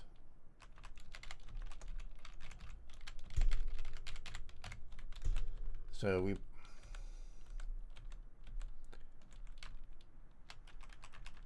we can put some stuff in the padding. What is the easiest way to do this? If these are going to be 8,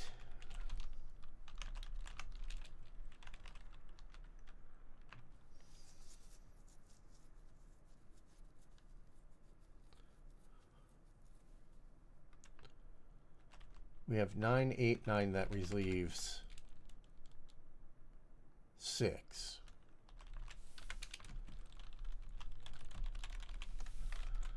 So do we split y-len over 2 fields? I think that's what we do.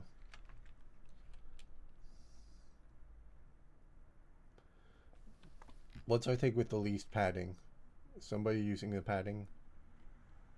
We haven't implemented any of those. Oh right, we ended up putting the retexture. Remember, we ended up putting the retexture data in its own extra byte instead of packing it into those bits. All right, so I think what we'll do is we're going to change this to a 4-byte type. This is 22, 26. That only leaves 6 bits of padding.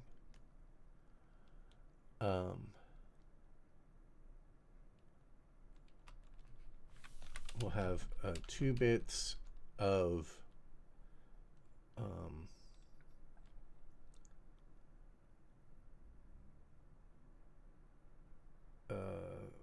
I have a plan to change it so the slab can either draw the slab or only the outside of the slab or only the wireframe of the slab. And I'm trying to think what's the name for that flag.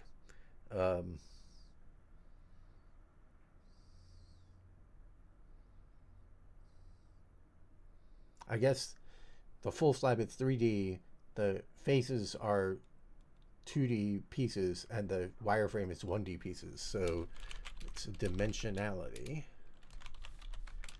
And then that's 22, 24, 28. So then we can have 4 bits left. So 2 bits of y-len, 2 bits of padding. And then we have 6 of y-len.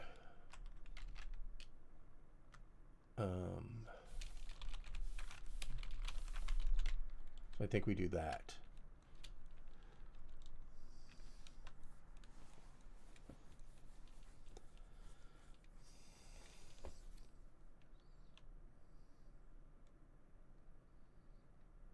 Do we need to support bigger than 256? Do we want a building that's bigger than 256 ever?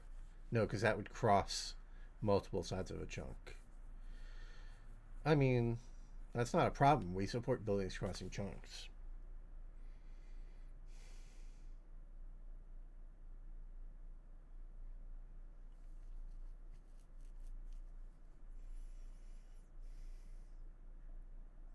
Like, I'm just thinking because we have these bits, so we could go 9-bit xlen. That's 27. 5 bits of y-line here and 4 bits of y-line here. So we could have 9 bits of y-line as well.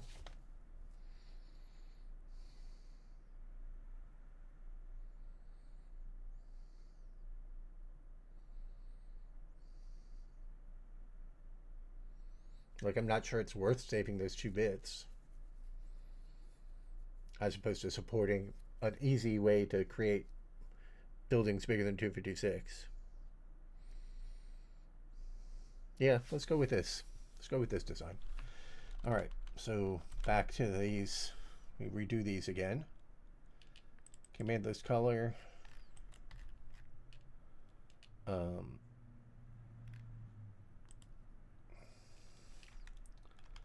So this is 0, 9, this is 9, 9, this is 18, 9, and then ylen high equals int bit field extract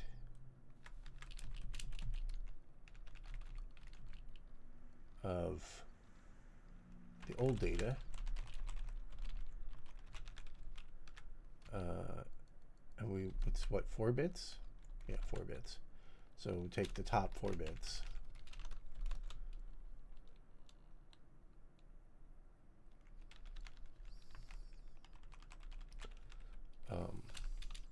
Times 32. So this now is 5 bits. Spot check 9, 18, 27, 32.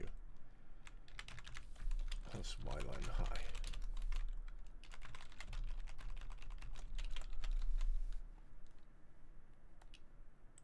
Build texture grid. Oh, that was build texture grid. Okay. Command list color.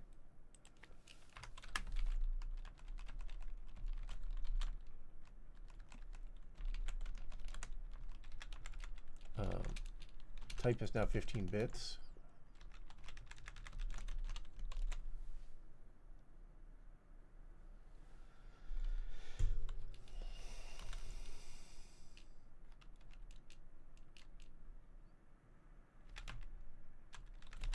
Well, it hides that.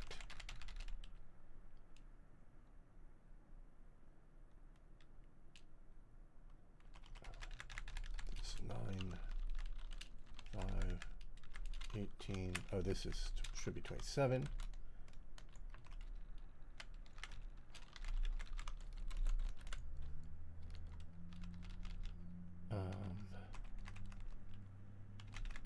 Plus y-line high.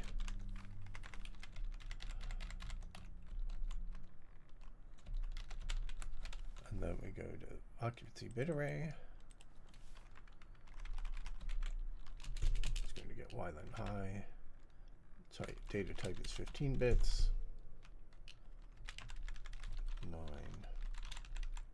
18, 9, 27, 5, plus y-line high.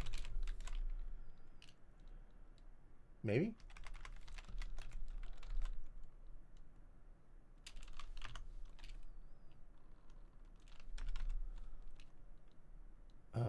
And then we wanted to check, is anything else extracting bits from that first thing? But if these are the only ones that look at this data, then apparently not. Right, because we changed these to grab data from the next slots. Okay, so now we go back to generate. We put slab.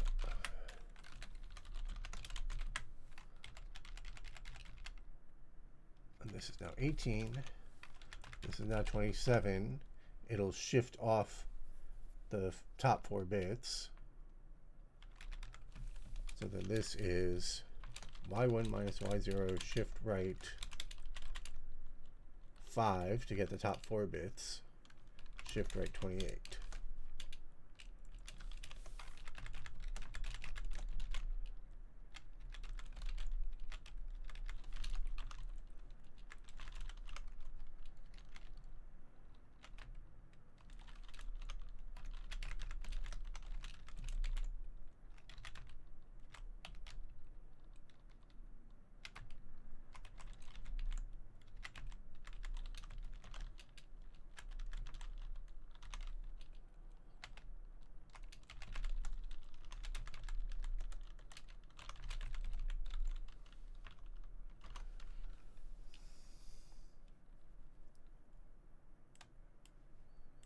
And cut paste error.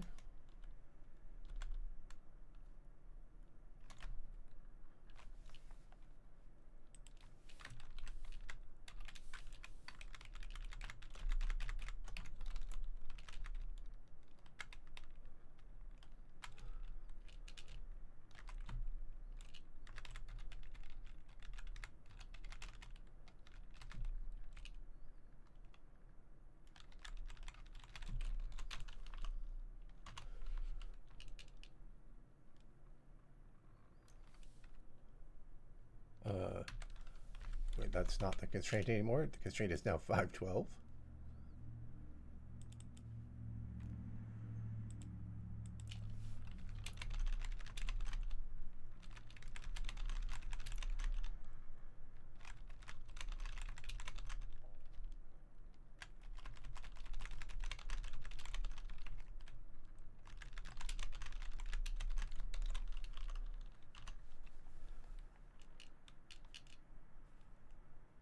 Okay, that's a little surprising, unless it's inverted or something.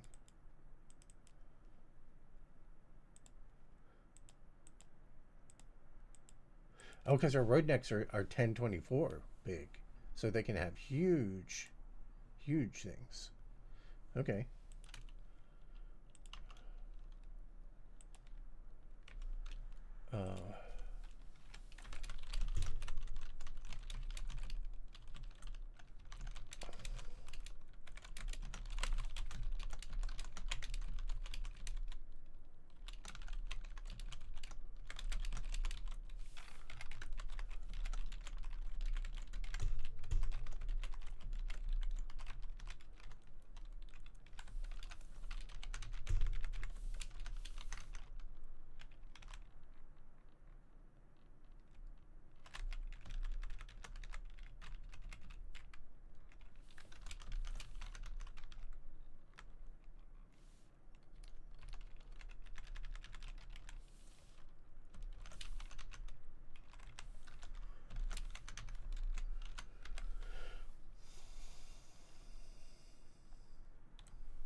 Same issue. The slabs can be huge, so it overlaps.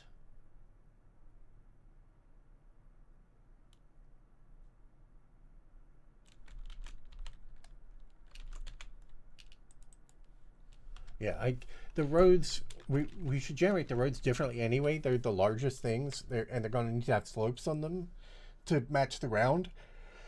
So they'll get generated in little pieces and not need to deal with this at all. So we're just hacking it for now.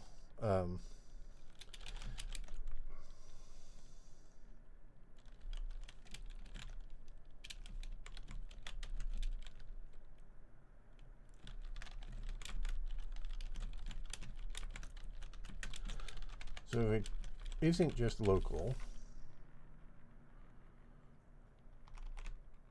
Let's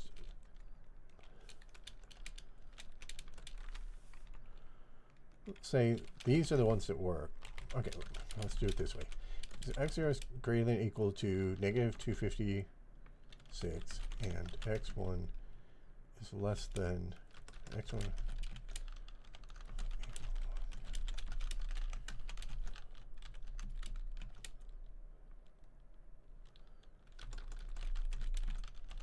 Okay, then we can just do it.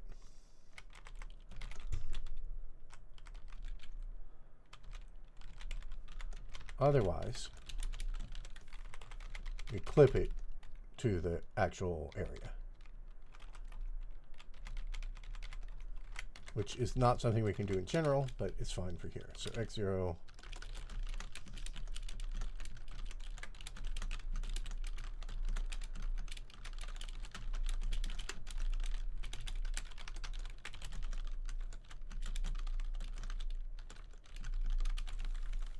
now it should be fine. God damn it.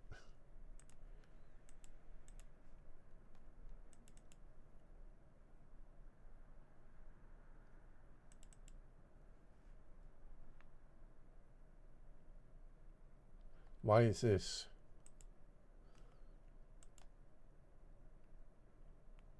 Oh, I cut and pasted old code that had this invalid value. x0, y0, x1, and y1.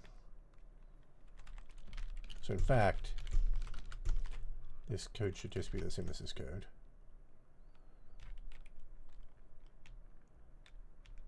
So in fact, I had this correct before when I did this.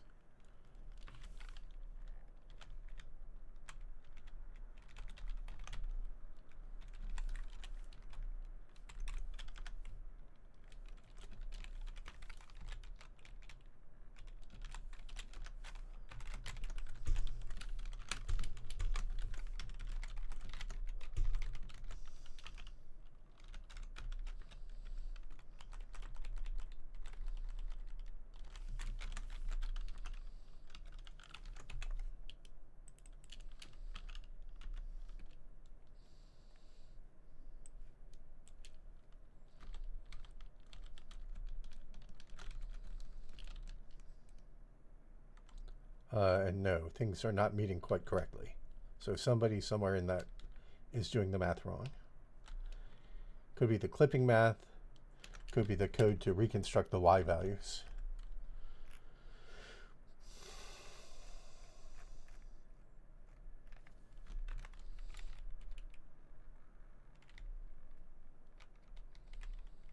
We're transmitting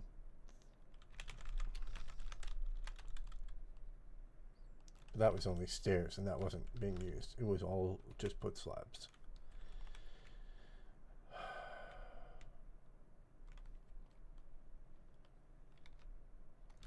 Okay. Let's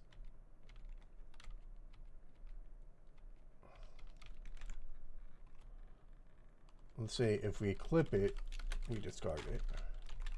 So we only include unclipped ones. Let's see what that gives us.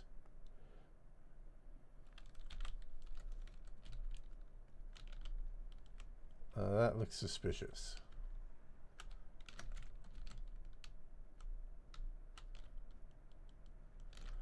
But I guess it's not guaranteed to be invalid.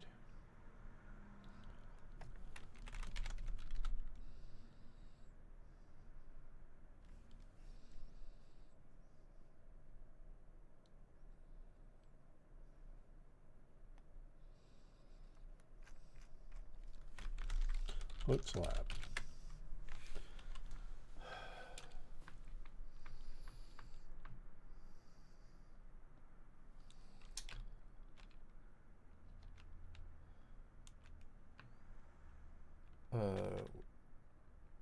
We changed the commands to be 4 bits, but Z was already being shifted by 4 bits.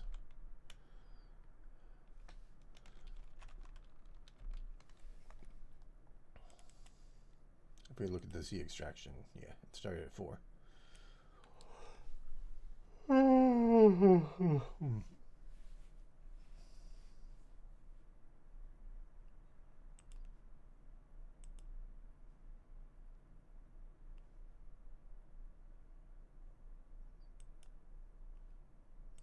Extract 4 bits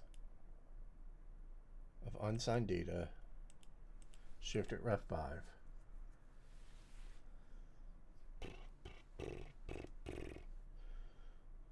I don't know. I don't know what I changed that broke. That seems right.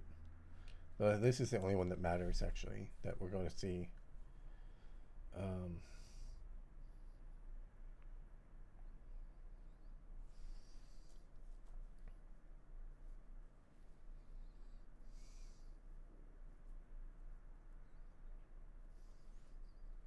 Unless I broke this math, the subtracting the region. But I don't think I did.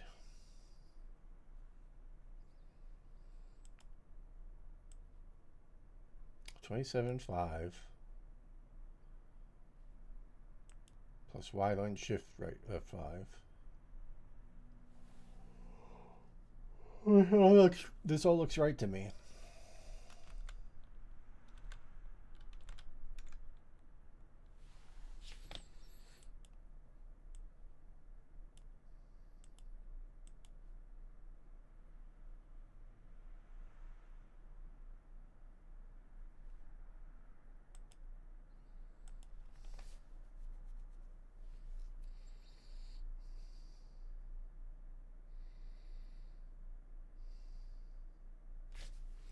Okay, what if we just always, in the old code, we were just always cropping and it worked fine. It was only when we switched to this format that it broke.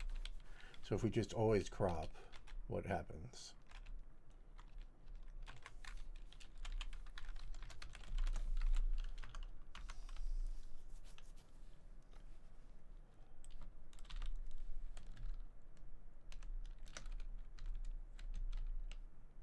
If we always crop, it looks right.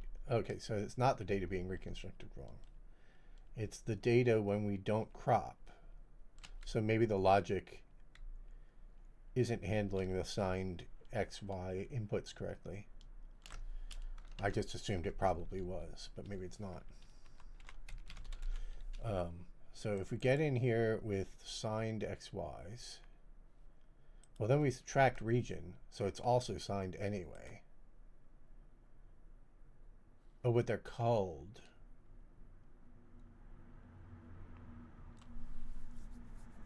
No, but the commands are uncropped. So this logic should all account for X positions that are signed.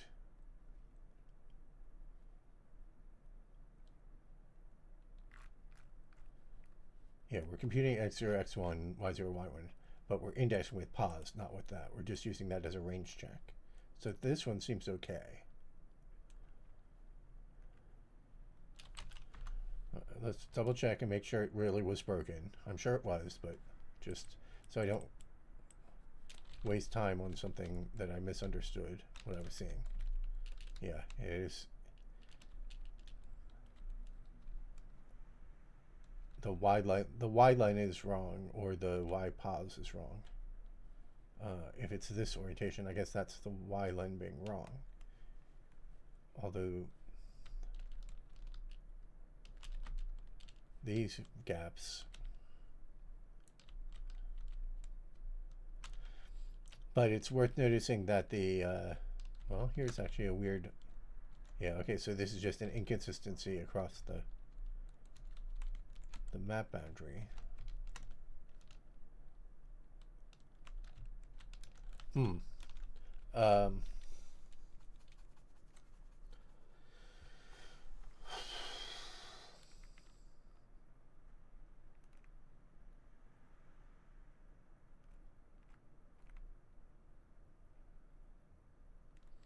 But we're doing this Y line reconstruction if it's longer than 32. So we're doing it even. We're doing it even when we had when it was working with the assigned things disabled. All right, so am I doing this wrong? Is this logic wrong? I believe it's not. If you do that, it does assigned reconstruction from bitfield extract. I'm pretty sure that that's correct.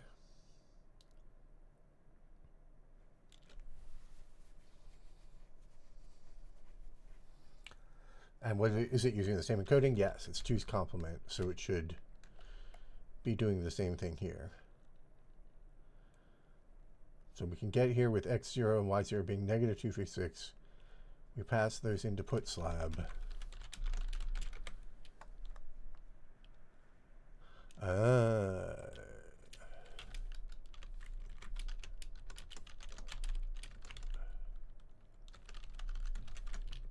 about that?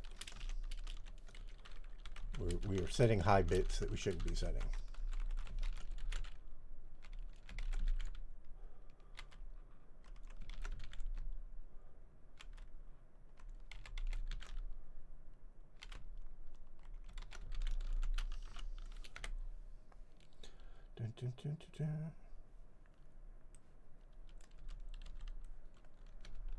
Why do you use define instead of enum?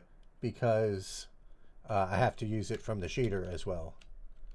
And in the shader, you don't have enums. I don't think you do, at least. So I have to use pan defines in the shader, so I might as well use them in the C code as well. I don't remember these. Well, I guess I can just check. Oh, yeah, so the bottom left.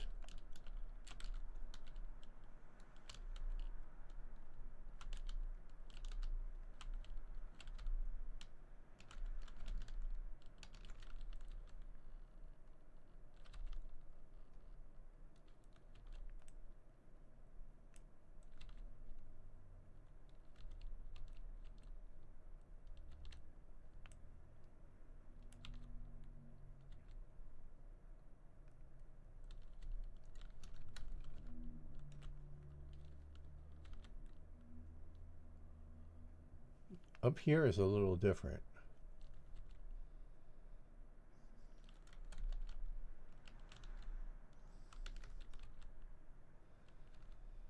Over here is still different. Am I not at the right spot? Maybe I'm not at the right spot.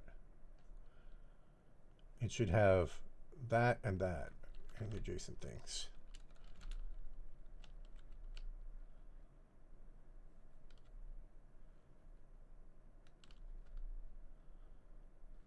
Okay, wait. Let's find the origin. I'm not at the origin correctly or something. Here, no, this is the origin.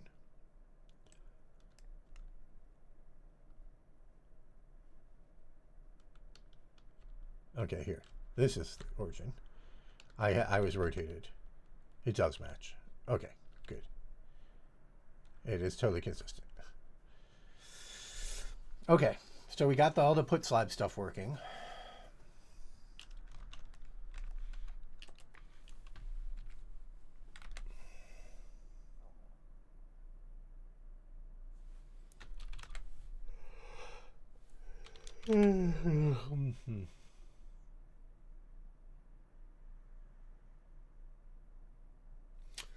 All right, so now what I want to do, I had this idea.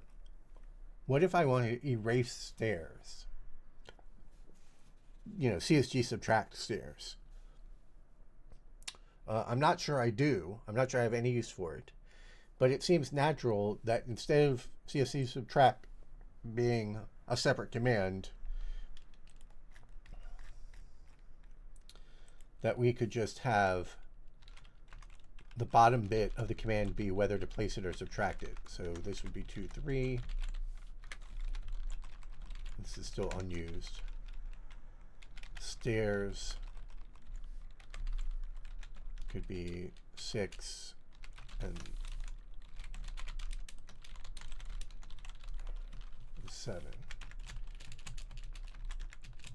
And the reason for that is because I know I want to do, for the roads, I want to do a slope define command, slope. And then I want to be able to erase above the road in case the road is cutting through the ground. I want to have a slope erase. So something like this. And what we're going to do is we're going to get rid of those. And we're going to say all the commands at the beginning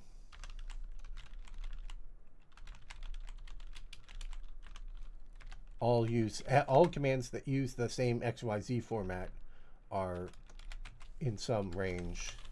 Define command XYZ packing.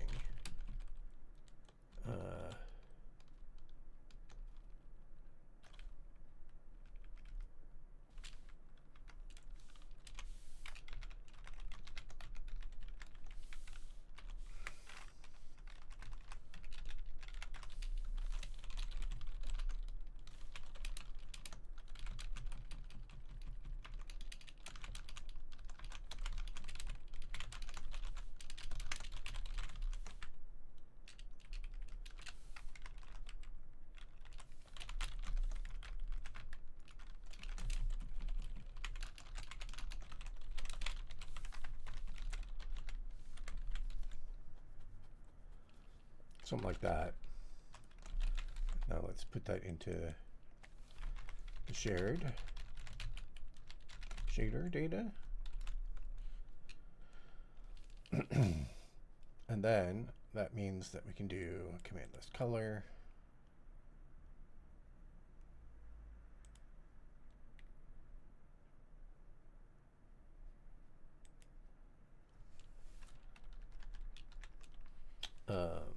Maybe all commands always have to be, because they have to go through the culling, so they need some kind of logic that the culling can use. And maybe that is just that they all always have the XYZs. 7 is gone, yes. Because I was just saying I'm using the bottom bit to mean erase. So if it's odd, it's an erase command. And so these two don't have erase commands.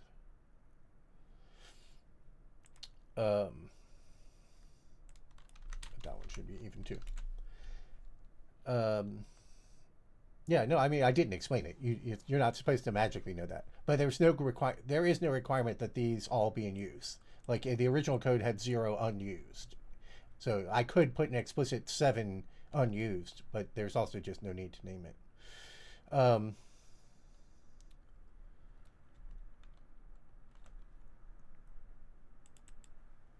But so this becomes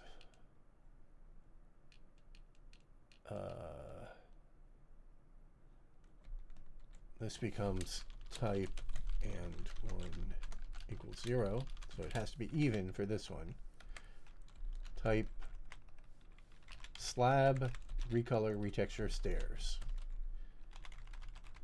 Slab stairs recolor retexture. So they're all even because they're all placing data. And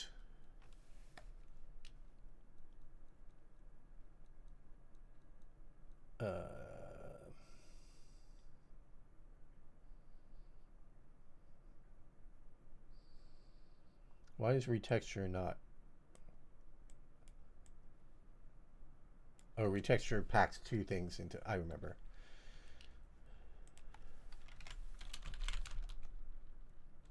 Why does stairs not need to? Doesn't stairs use 2 more values?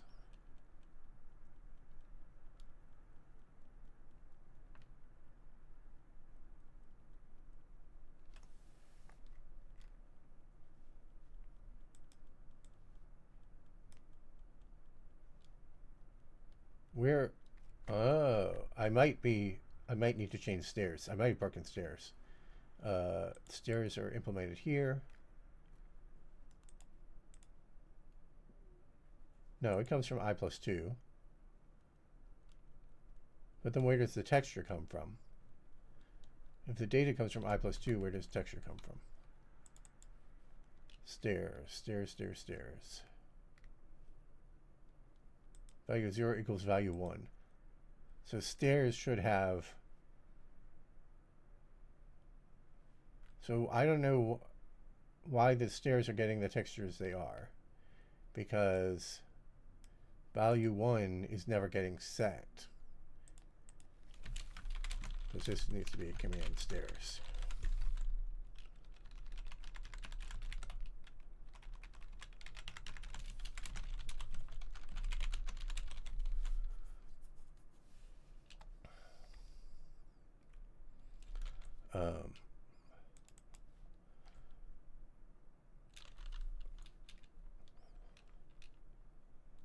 So occupancy bit array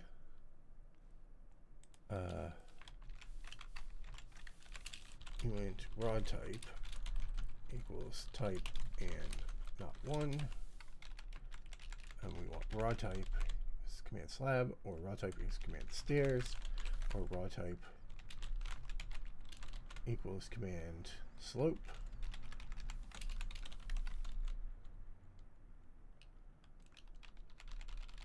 We can do all that, and then somewhere in here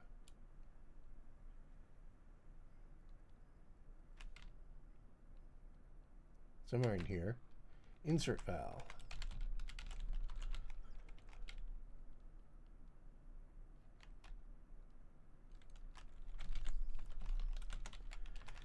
we want if type and 1 is 0, then we insert all 1s, otherwise we insert all 0s.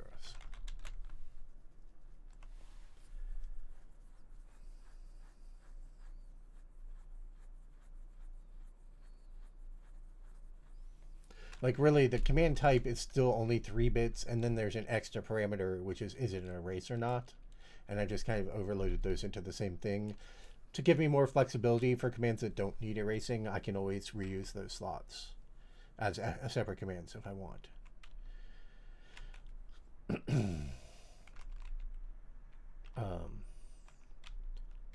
Okay, but erase never goes through this path. Occupancy, we use the bottom bit to decide the thing. This all needs to still get optimized. This is all just the brute forcing the naivest way possible to make sure it was correct.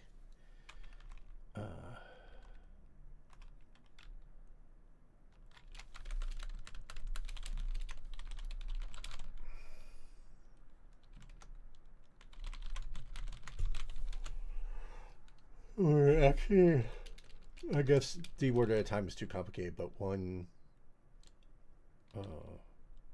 repeat at a time. And then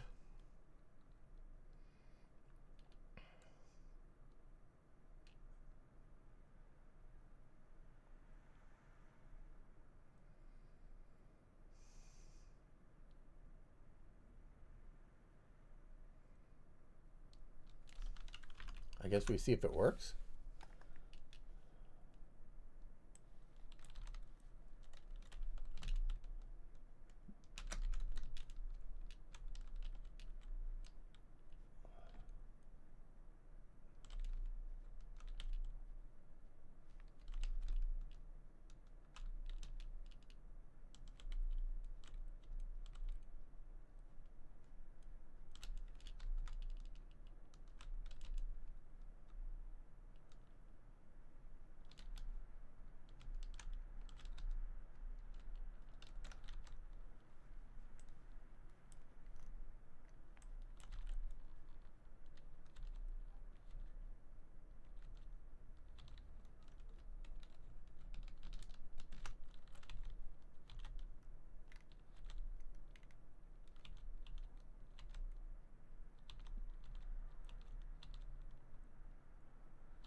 That's actually not the right. I'm upside down.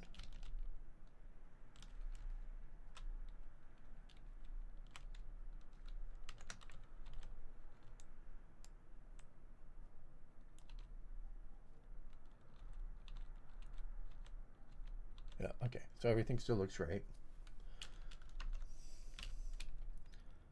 So now we want to add a slope.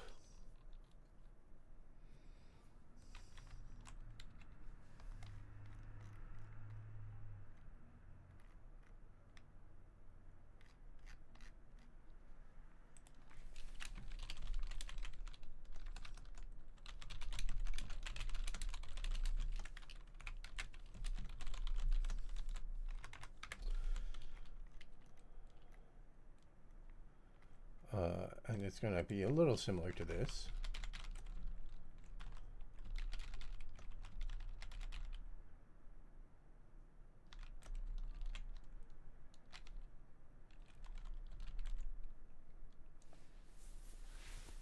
So we need an orientation.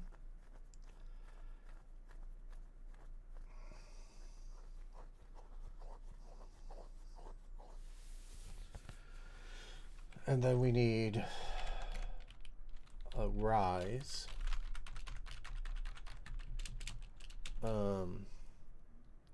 That I think we'll do fixed point. I don't think we want to have to divide, so I think we do a slope.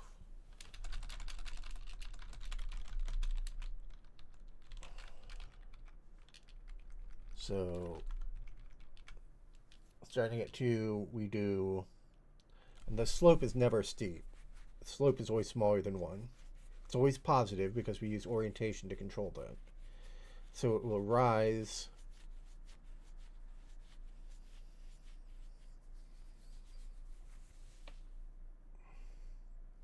guess 10-bit. Let's put the orientation in a different spot. Let's do this.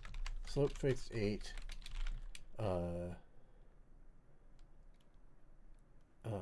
Frac height.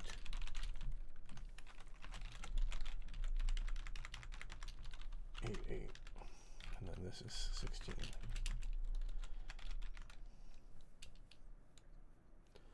And so then the logic is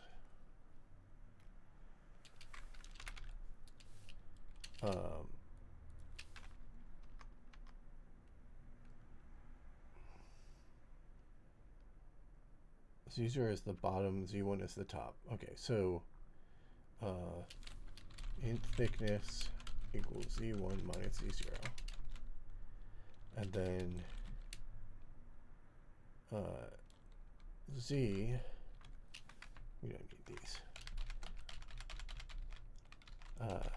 Int offset equals, so this is this here.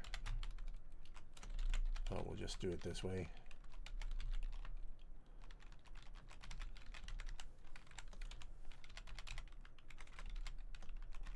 Oh, right, we need the same thing. I forgot. We have two of them. This is offset 2, offset 2,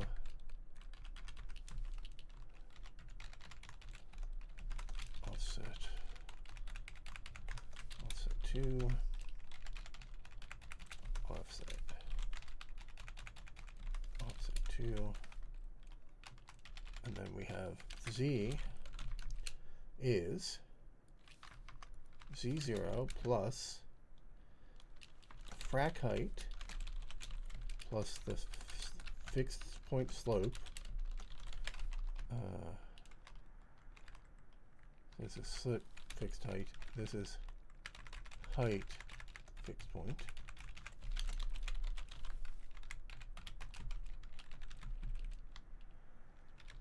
So it's the height fixed point plus the slope fixed point times offset.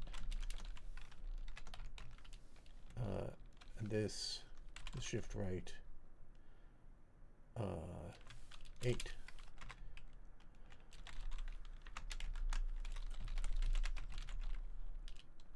Z2 is offset 2. Now we just use this logic.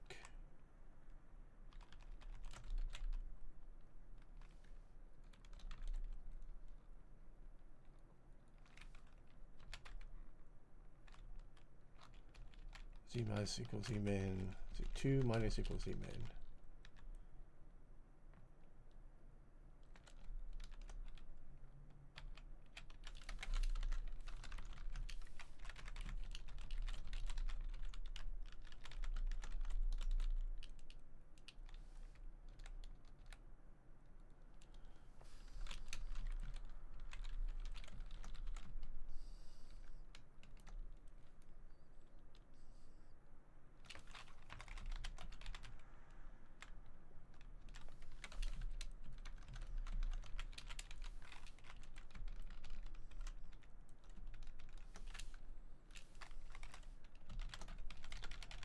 Z1 is Z plus thickness. Z12, Z2 plus thickness. Z1 equals point to max. Z12 equals point to max.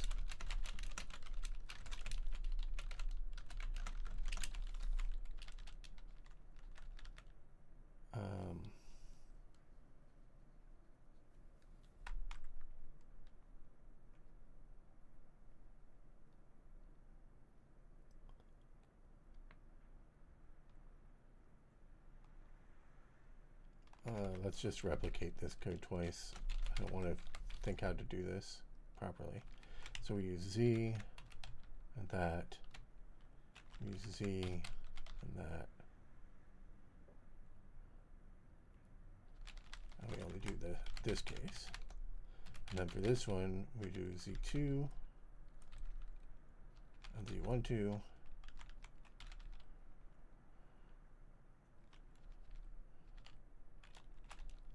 Z12 and Z2. And then we do this one.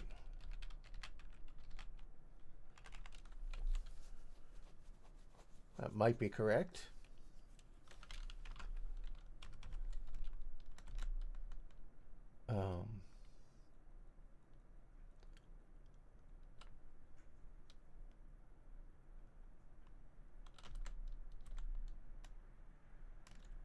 Okay, but that only implemented it for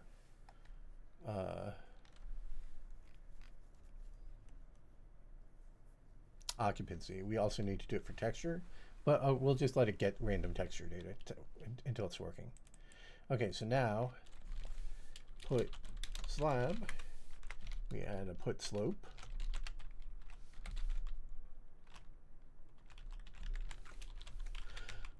And we have uint orientation, uint fixed z fixed, uint slope fixed. And this gets z fixed or slope fixed shift 8 or orientation shift of 16 and type slope.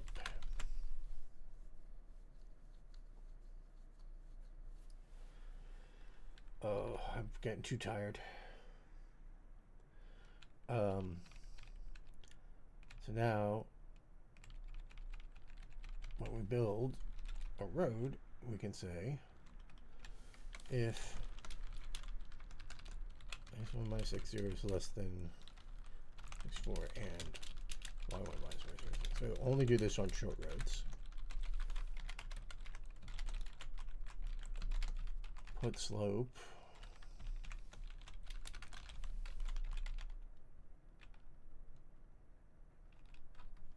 Texture, orientation,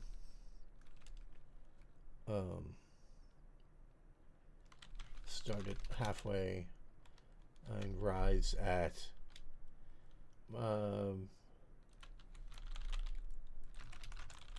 rise every 5 blocks.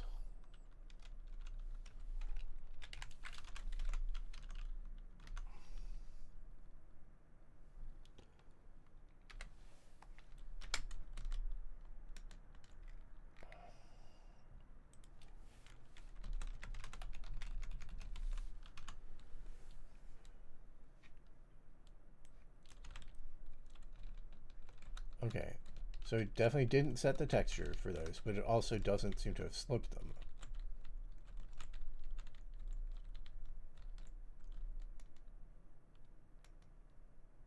At least it's easy to tell where they are.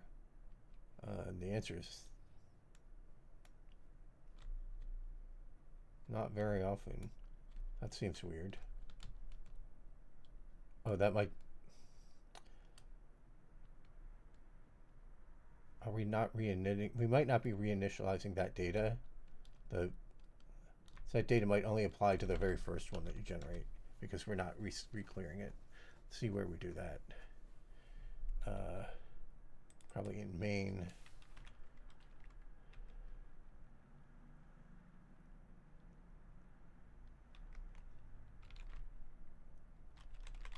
Yeah. This will slow it down, but probably worth being able to see.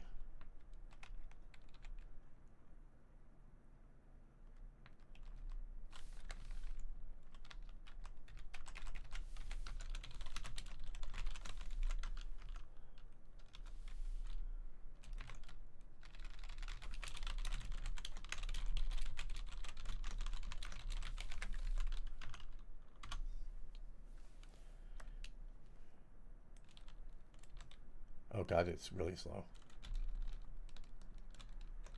Okay, it's not worth doing that. It's too slow.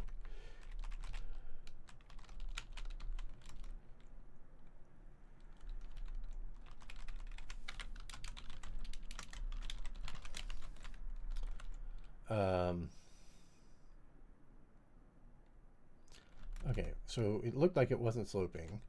Okay, so first of all, let's make a steeper slope.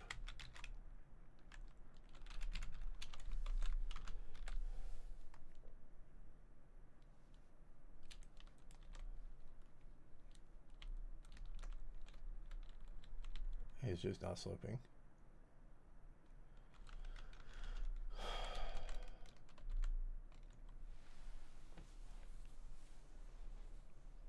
Okay, what is z-min? Is z-min what I think it is? Yes, z-min is what we're calling it. Z-min is what we're computing. It's what the bits encode. So it makes sense to subtract z-min.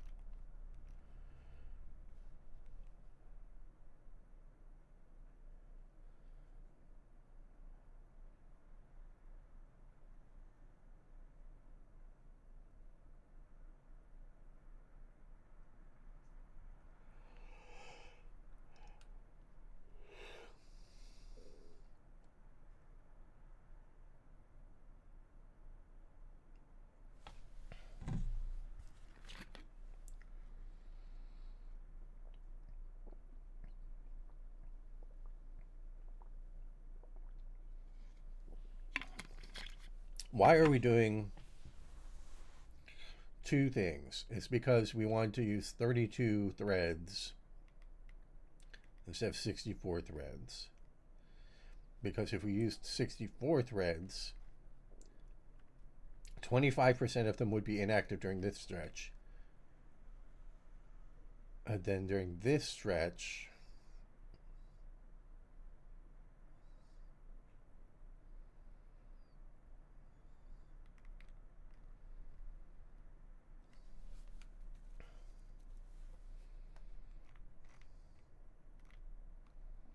no, if we use 64, and half of them aren't active during it. If we use 32, each one would have to process 3. Right, okay. So this code would be even messier if we use 32. So, okay, right. Never mind. So Z2 clamp to min, Z2 0. It should be Z0.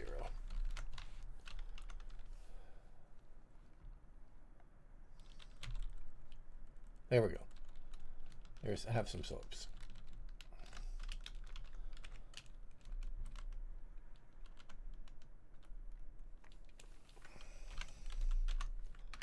Have some gentler slopes.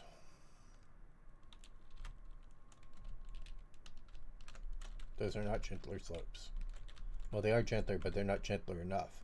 They're rising by 2 every 2 blocks instead of by 2 every 5 blocks.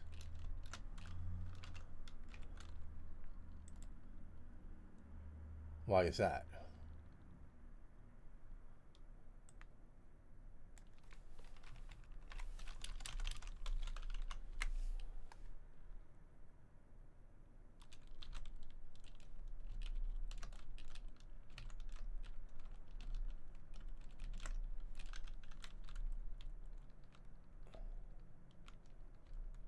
And the logic doesn't match. The logic isn't consistent. We're getting this gap. So it's not correcting the pos 2 case correctly as well.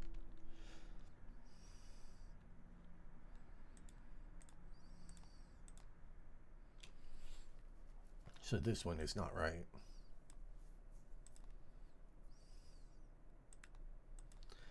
I'm sorry for that. Z2 notation is terrible.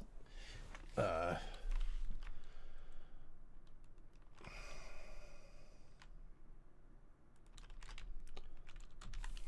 called Z alt.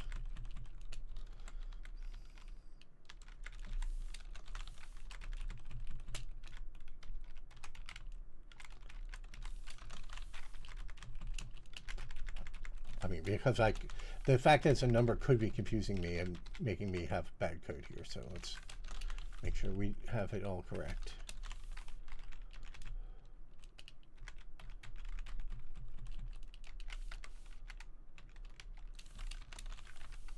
Ah, this was wrong.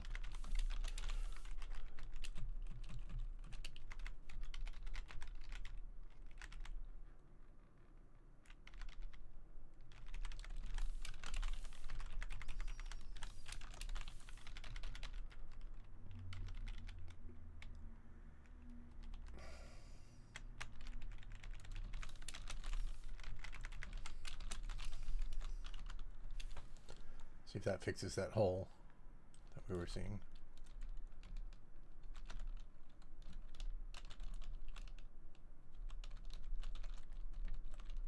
It does seem to have fixed the hole, but the slope is still wrong, which probably means we're decoding the slope wrong here. Yeah, height and slope are backwards. All right, because, yeah, I set the height to 128, which is half of 236, so slope of 2. So now it should be a much gentler slope. It is. Okay, so now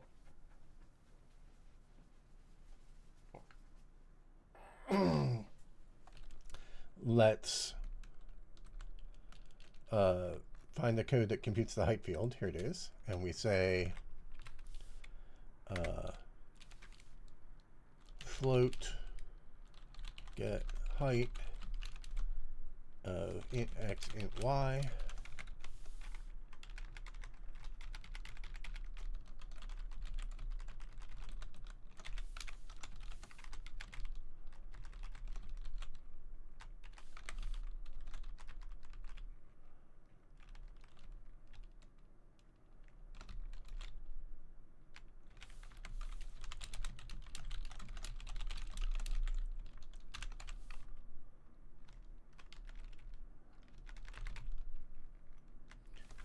Y, y.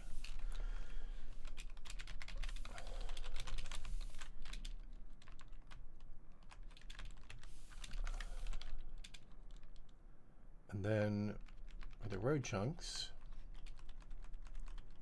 we say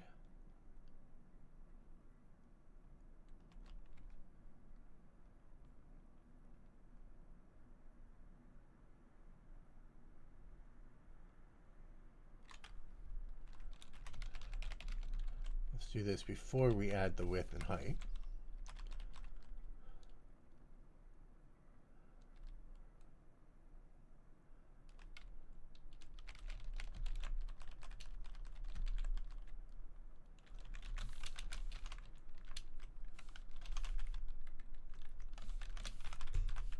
If it's in the vicinity,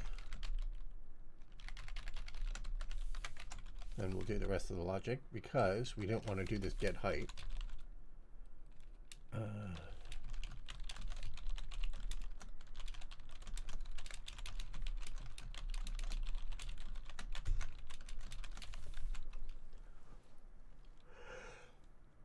We don't want to compute this if we don't need it. So we coarsely call to decide whether to do that or not. All right, when we get here,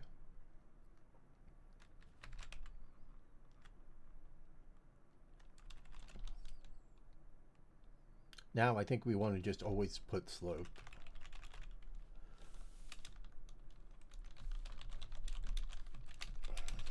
Let's see what happens if we do that.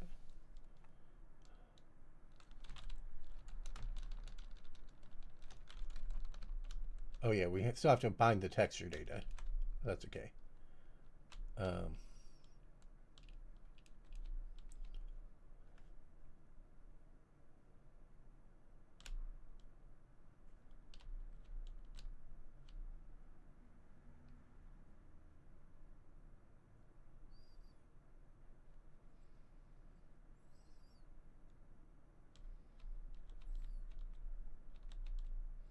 Right, okay.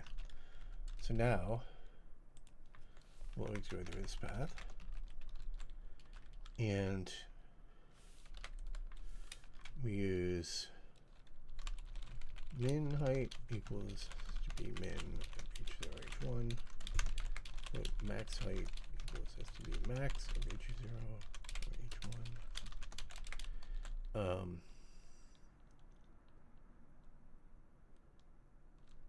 int height equals int floor min height.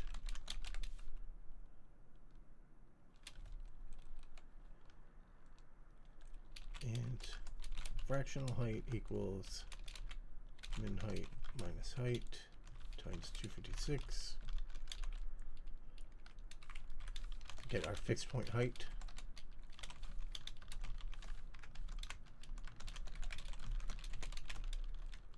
FH equals, should not be more than 255. Then we are going to use H as the bottom height. H plus 1 because it's thickness 1.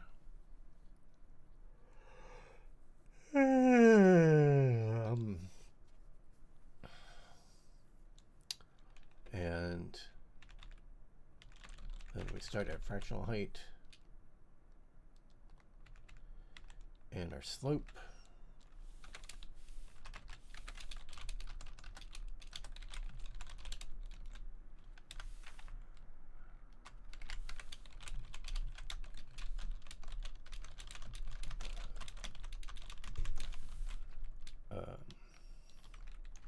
Our slope is max height minus min height divided by len plus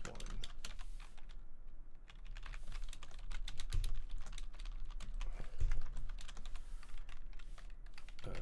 Slope equals, clamp that to 255 as well. No, I have absolutely dead silence in my headphones. I talked about that, I think earlier this week sometime. So that's the slope. Then we just have to get orientation right. Int ori. So if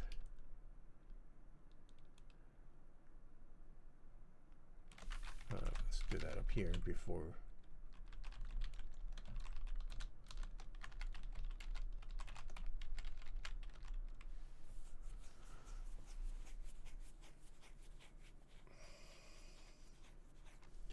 So orientation of 0 should be sloping up to the right. It looked like it was sloping up to the left. But it should be sloping up to the right.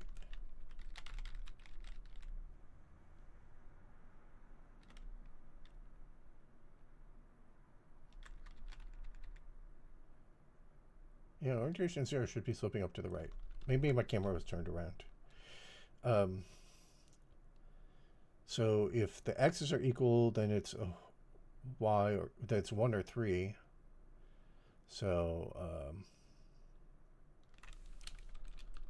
height 1 greater than height 0. Maybe that. I mean, I just have to tweak these. Something like that, though.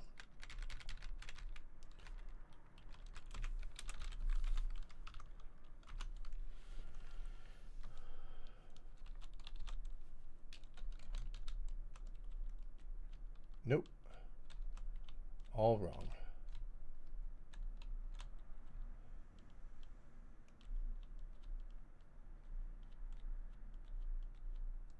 Most of the time they don't connect. They're way too steep.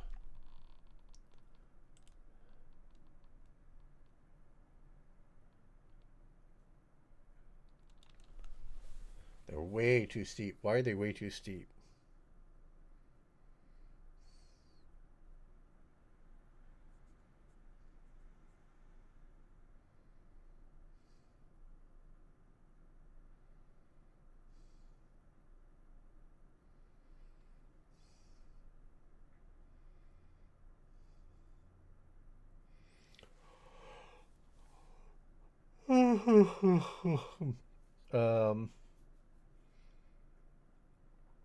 What would do this?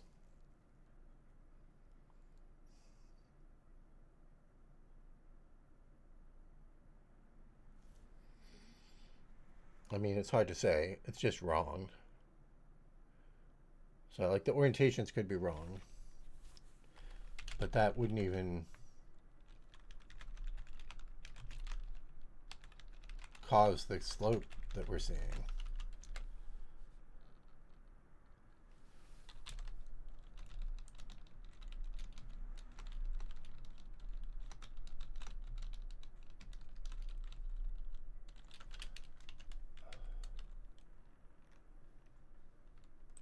Let's go ahead and put the roads up above the ground, but put the ground in.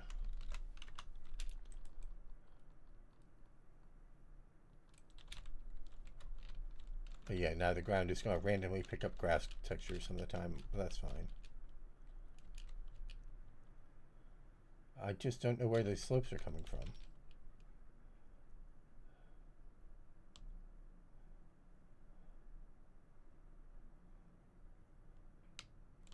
Why are these slopes so steep? It doesn't make any sense.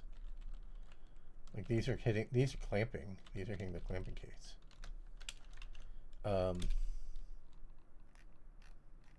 Okay, well, one thing is that we're not computing the height correctly, because it actually needs to be origin.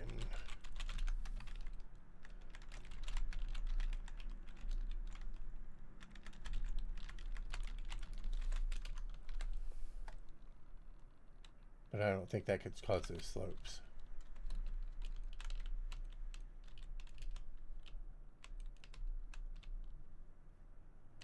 So why are the slopes so steep? X0, Y0, X1, Y1. So H1 to H0 ought to be reasonable.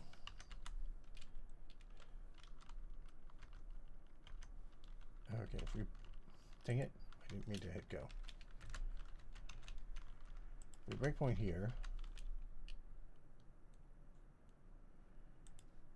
We look at len and H1 minus H0.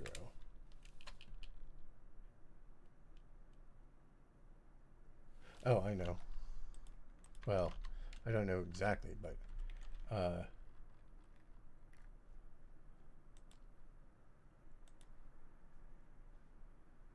no, I'm wrong.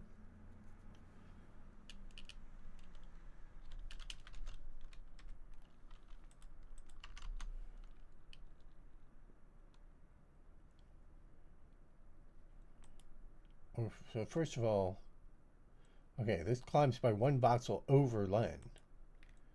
So if we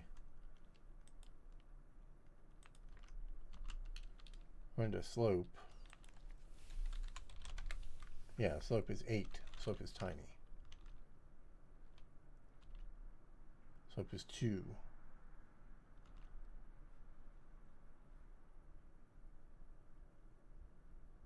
Len is 7 and 12. H1 minus H0 is -4. Barely slopes.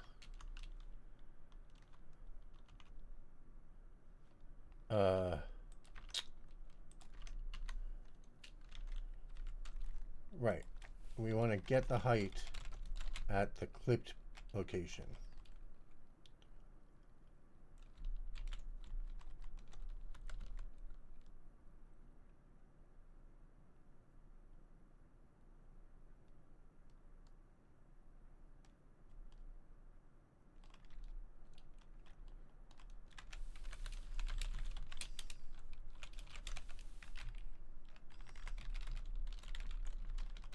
Or we want to clip the height, one or the other.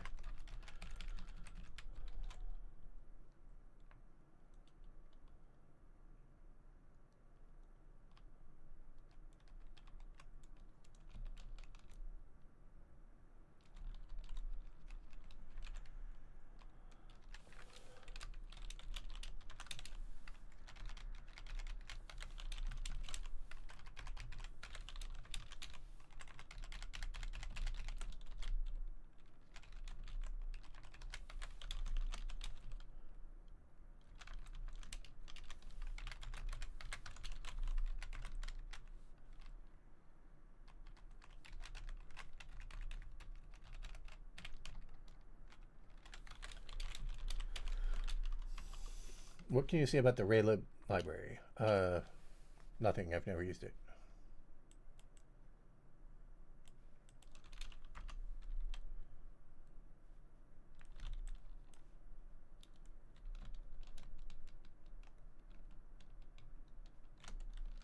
here's some slightly gentler slopes, but they're still way too steep compared to the ground.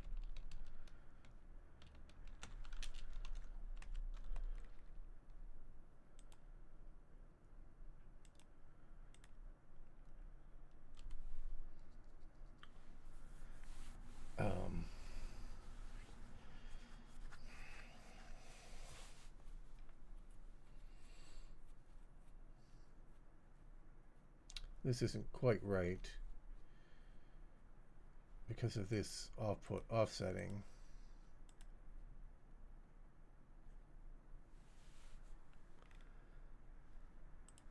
We have to recompute len.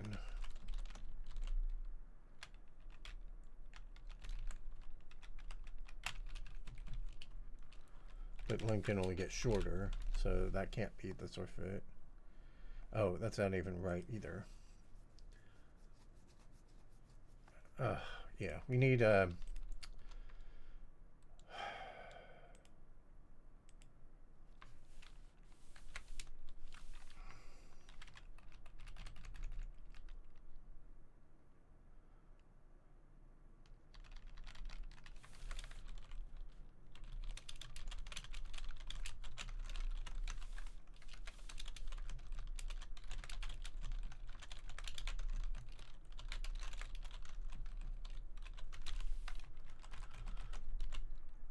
we need the value before we've expanded them by the width of the road.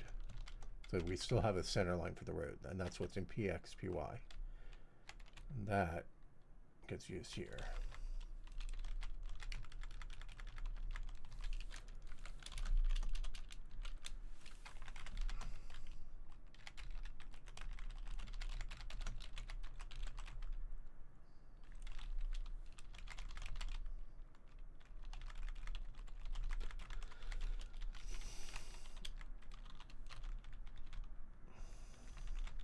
But none of these will change the slope or make those slopes steeper.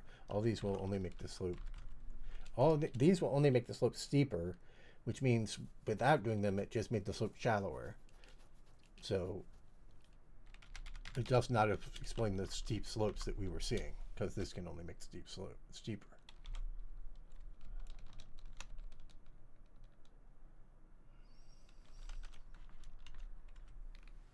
What are we doing wrong? Orientation, height, slope. Is that correct? Put slope. Orientation, height, slope. Orientation, height, slope. Height, height, slope, slope. Okay, let's force the slope to always be 128.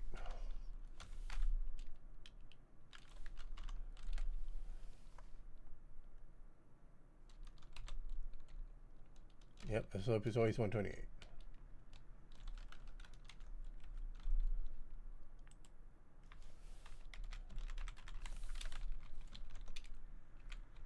Oh. God damn it.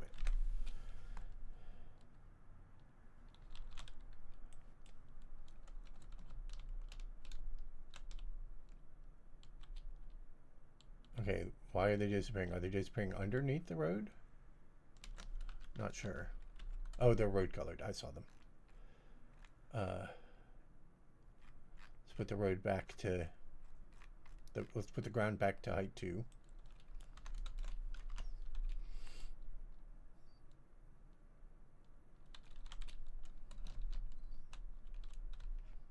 Yep, okay.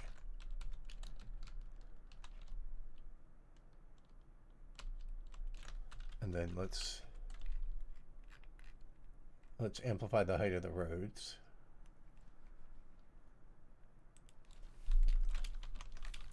Or the slope of the roads, just so we can see.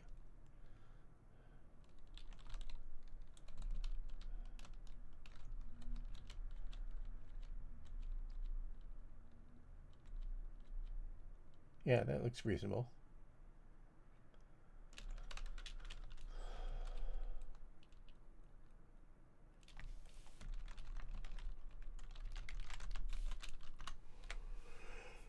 Okay,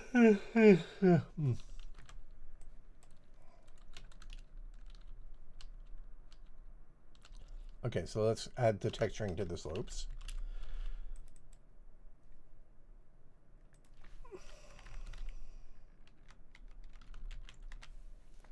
So we go to build texture grid.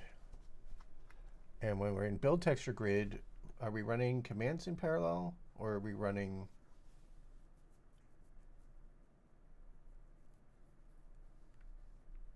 We're running commands in parallel. Yeah.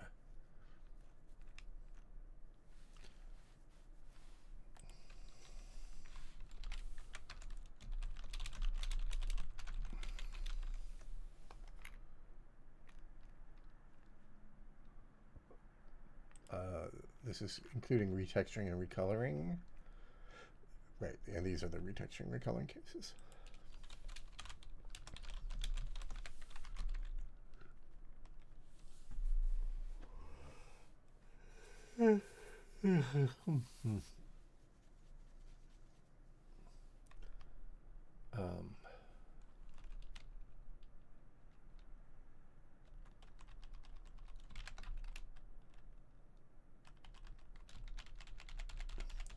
So you have X, Y, Z, that is the local coordinate space. So we have to flip this to the local region already. But we preserved XOR, X1R, etc., which we need to compute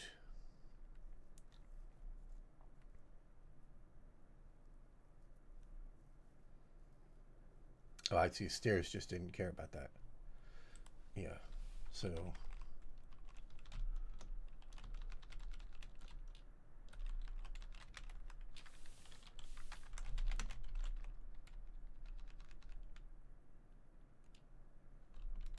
it's value 1.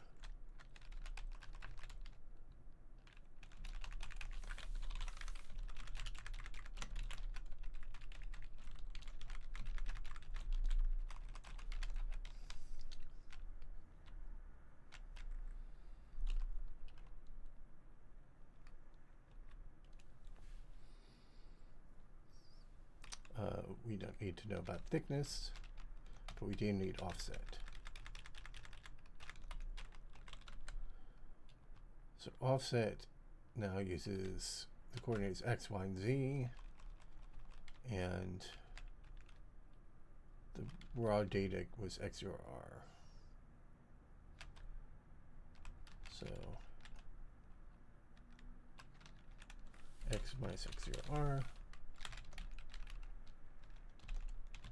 Y minus Y0R,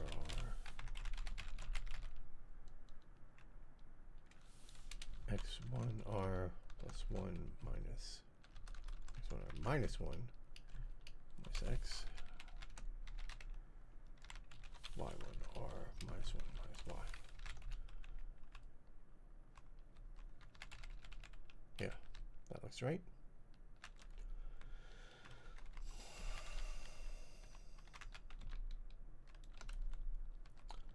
So then int effective Z, Z plus height fixed point plus slope fixed point times offset, shift right 8.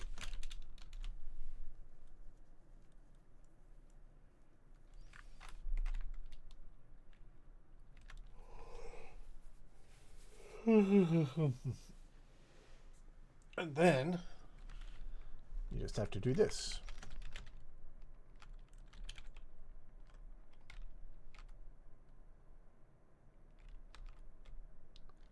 Effective Z.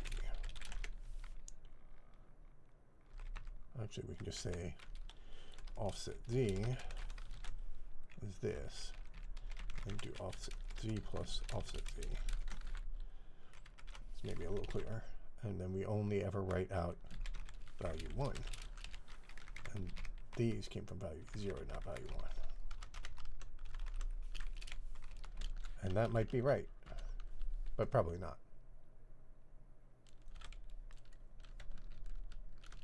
It's almost right. There's a slight inconsistency.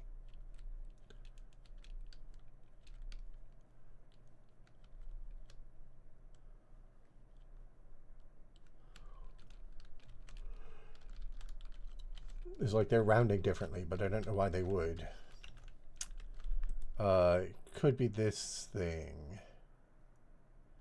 Because occupancy has an implicit offset by 1.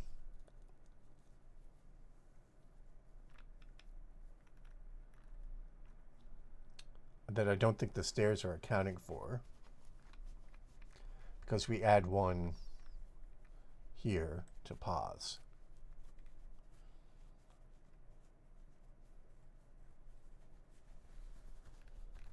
So I think we have to subtract 1 from pause.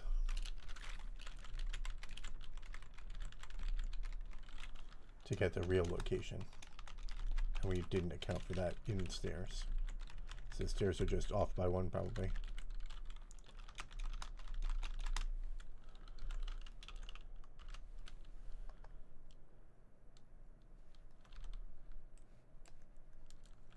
I made it worse. It's now off by 2. Okay, why is that logic not correct? I've offset the pauses by 1. Oh, but then I offset the region by 1 to try to compensate.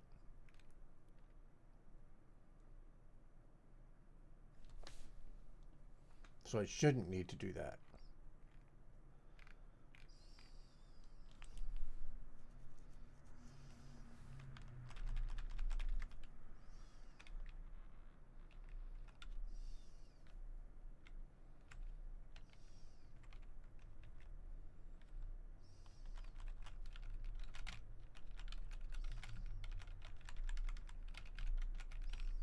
Oops,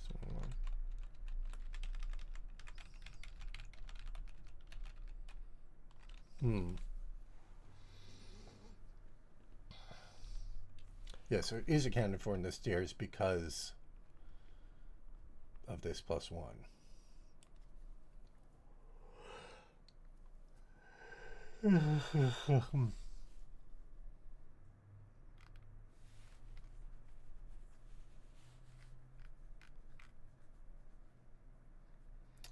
I mean, it's hard to argue with it being off by 1, though.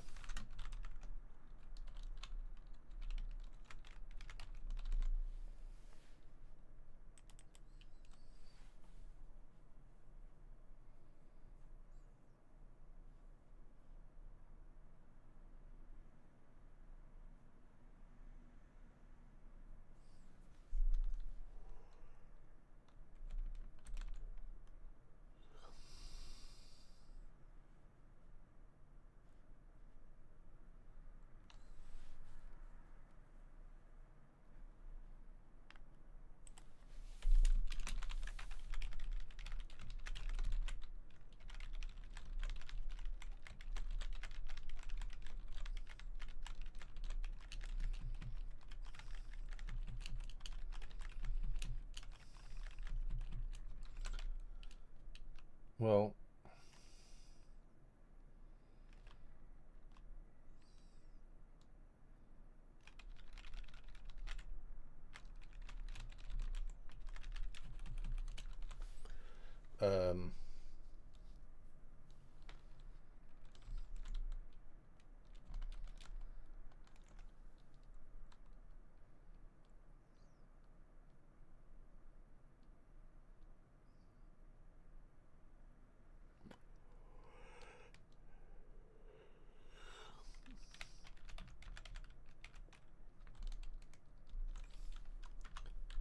maybe I didn't do these right.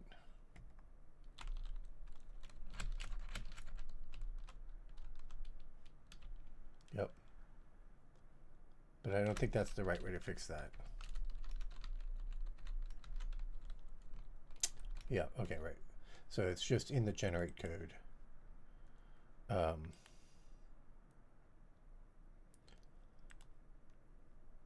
it's inclusive exclusive. So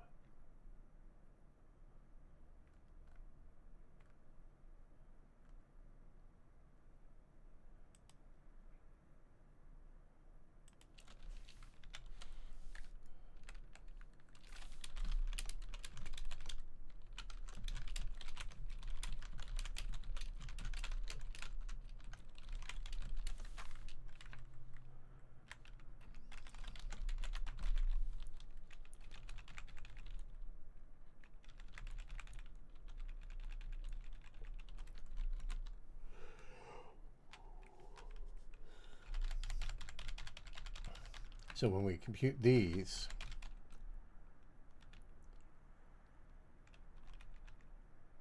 no,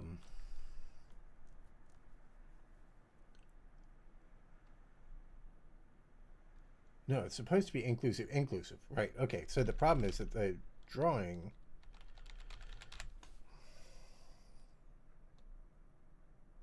but then why is it inconsistent between the two?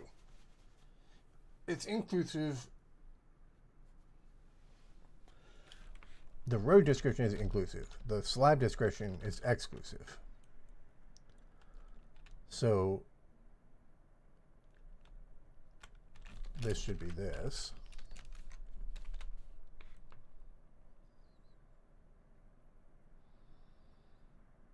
But then why is this off by 1?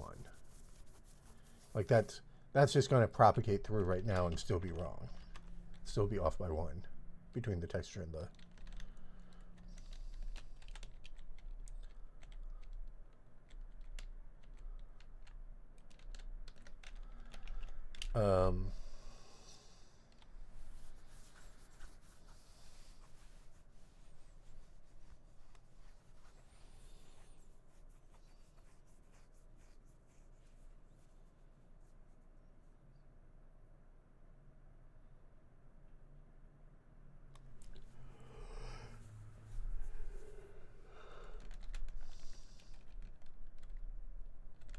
I don't actually understand how that would be a fix.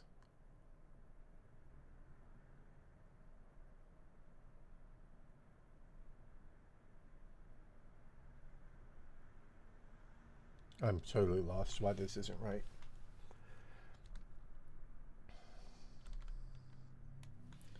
Do we do the same logic for build and occupancy? Yeah, we subtract 1 before subtracting it.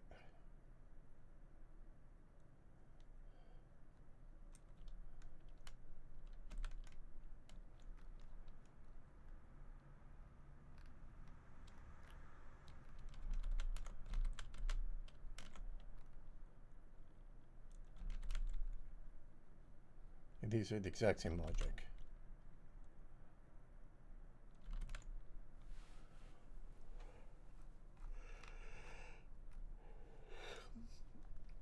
X0, these are just the raw data. I'll put +1. But the +1, it compensates for the pods being +1, right? Right. So this doesn't have a +1, but the pos isn't +1 either. So that's correct. So these are computing the same thing, and yet it's off by 1 somehow.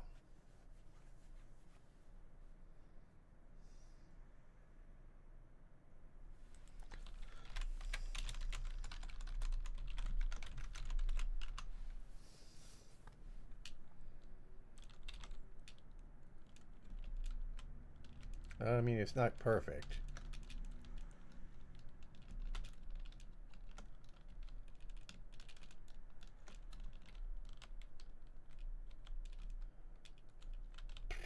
I don't know. I don't know what that's causing that.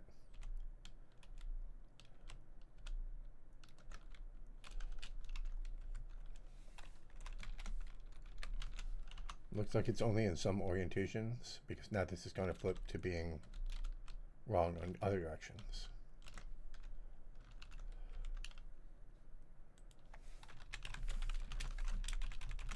This doesn't make any sense to me. Oh, hey, look right here. We switch from inclusive some exclusive to inclusive right here.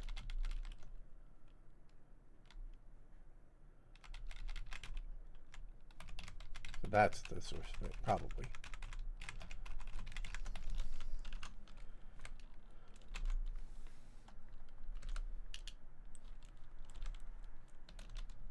Yep. Okay, so now we have some sloped roads. We're getting closer.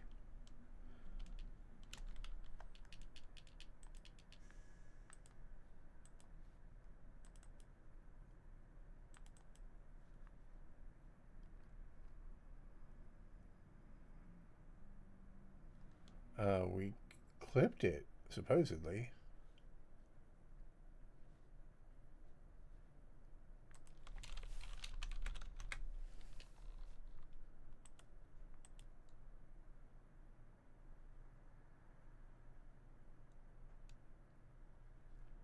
We've already added the width, so shouldn't this have triggered?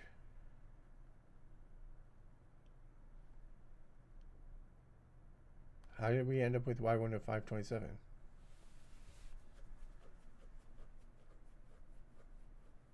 Oh, this is y1 minus y0, right?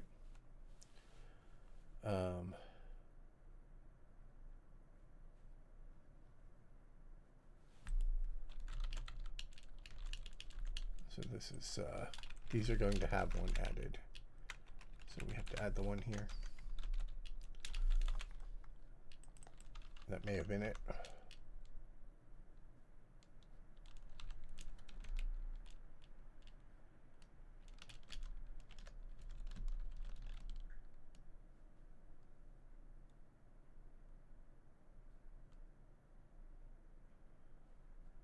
It is possible to do ECS in C. I don't think I've ever done it though. And cache optimizing is certainly possible, but I mean, the details depend on what you're doing, so. All right, well, this all looks like it's working reasonably well. In fact, to the point that we don't really need this debugging view that much anymore. Oh, let's turn back on the actual height. So let's not do that. And let's turn on the ground data. And see if the road matches the heights. Now, of course, since we're only computing the roads at the endpoints, it can tunnel through like this. Here it goes under. So for that reason, we want to put slope erase, and it starts at h plus 1 and goes to h plus 3, let's say. Hope that that's enough. And then put slope and put slope erase.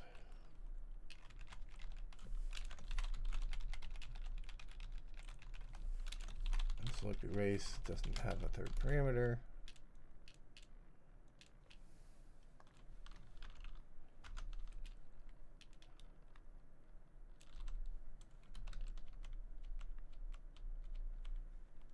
And it didn't work.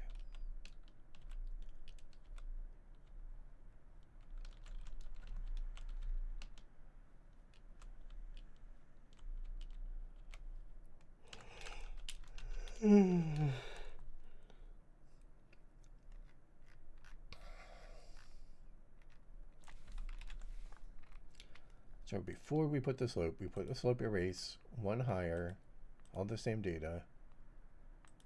We don't actually need a texture.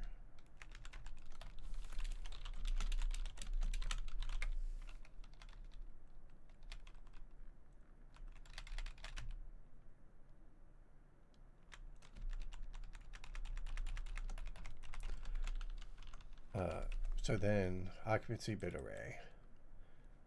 If command, so raw type is slope. Raw type slope should have reached this. Oh, no, not if we don't check. Wait. Yeah, raw type. We were checking type. We need to check raw type. That might be all that we needed.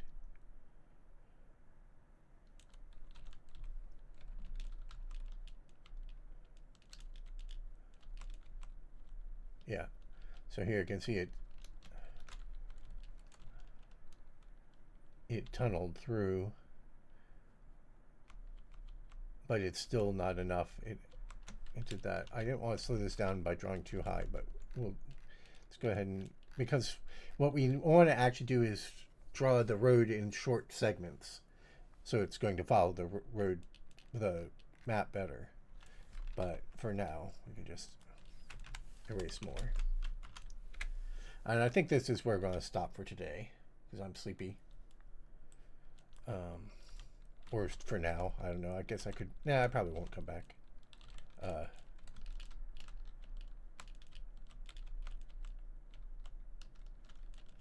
right, so where's a road that goes through the terrain?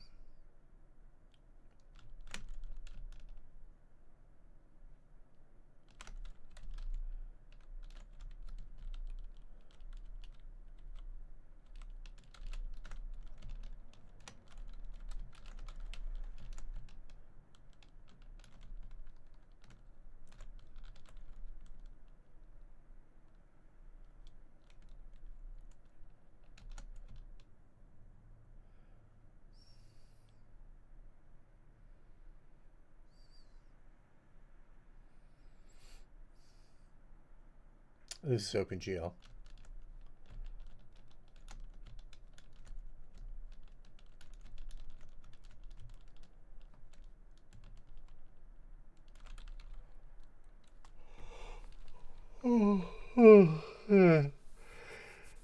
That's pretty good progress.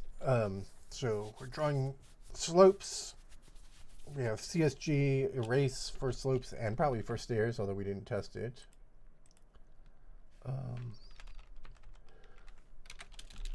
Road network chunks aren't done, but they're in progress. What's done is, what did we call these? Stair generator, slope slab, slope voxel slabs.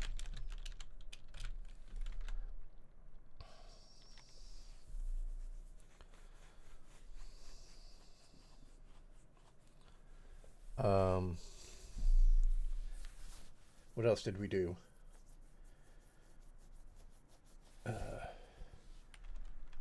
Draw roads in Voxel world.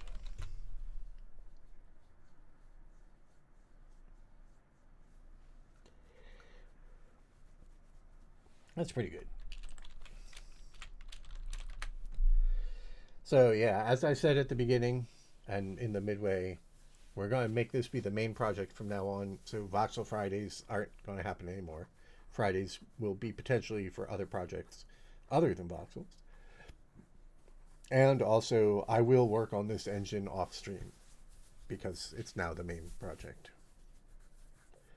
So you won't necessarily see everything, although I'll try to remember to summarize anything that changed.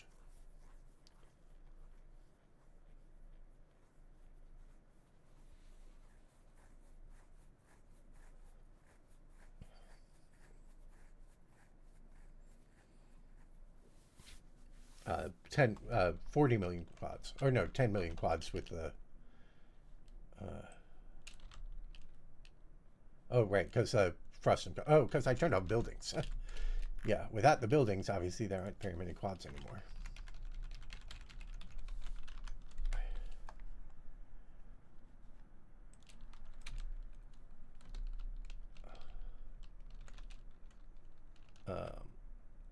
I don't know why the frame time is that low, actually.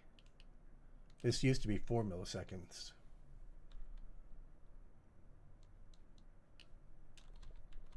We're not building anything. Yeah, I don't know why the frame time is that low.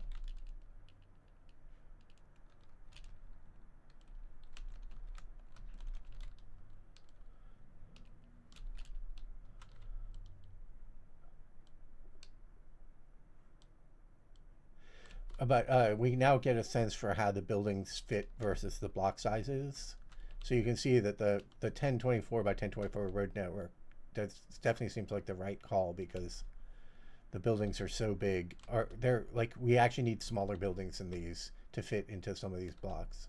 So maybe we actually push the road network out. If we want the buildings to be this size, we maybe want the road network to be chunks to be twice as big.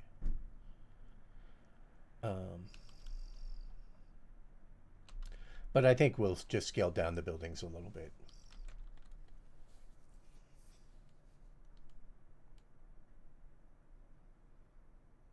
Compute shaders is not the way to go. Well, in this case, since I'm only using the compute shaders to build the meshes, if I decide they weren't the way to go, and it would be better to build the meshes on the CPU, I don't think that would be the end of the project. I don't think I'd say, oh, well, because it's not using compute shaders, it's not interesting anymore. Like if I'm actually starting to build interesting shapes, if I start working on the building generator, that's all CPU code anyway. It's just the GPU that's turning them into voxels. So I don't think it would be less interesting.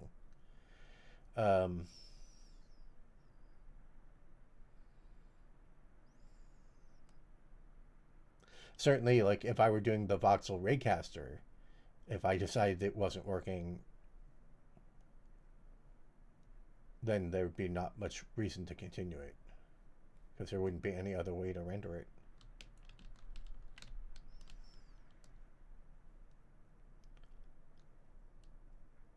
I wonder where the frames went.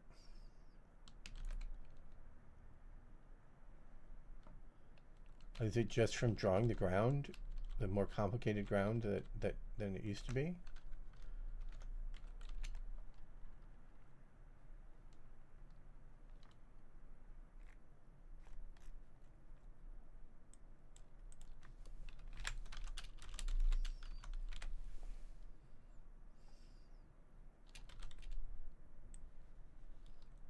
Oops, that's not what I meant to do.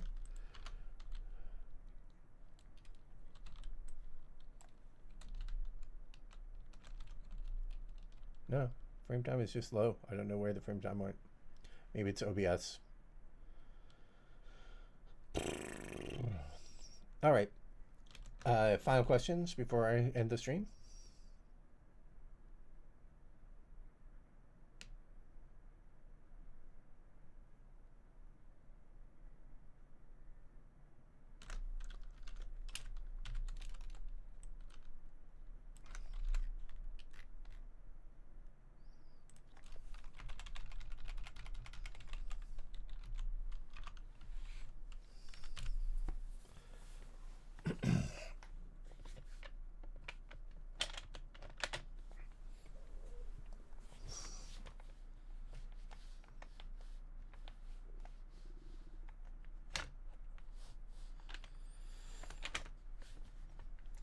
I'm probably going to stream Monday, Wednesday, Friday.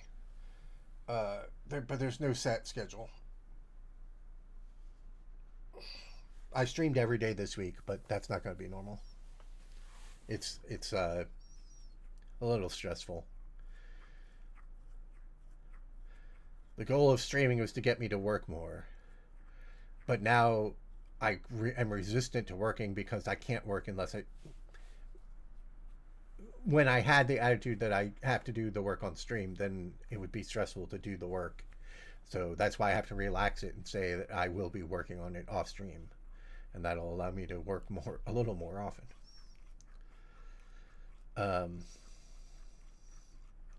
Okay, final round of questions.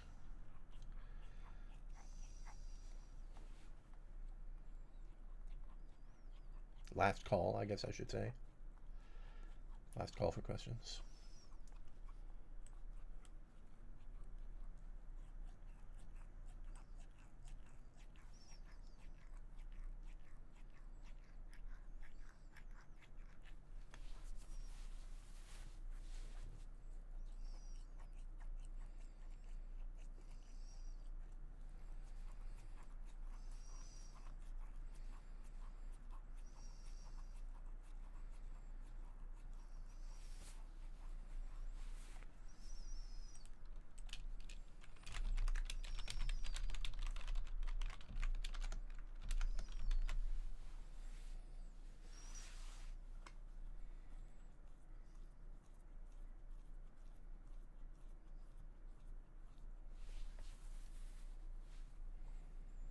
Okay, no further questions, so we will end the stream here.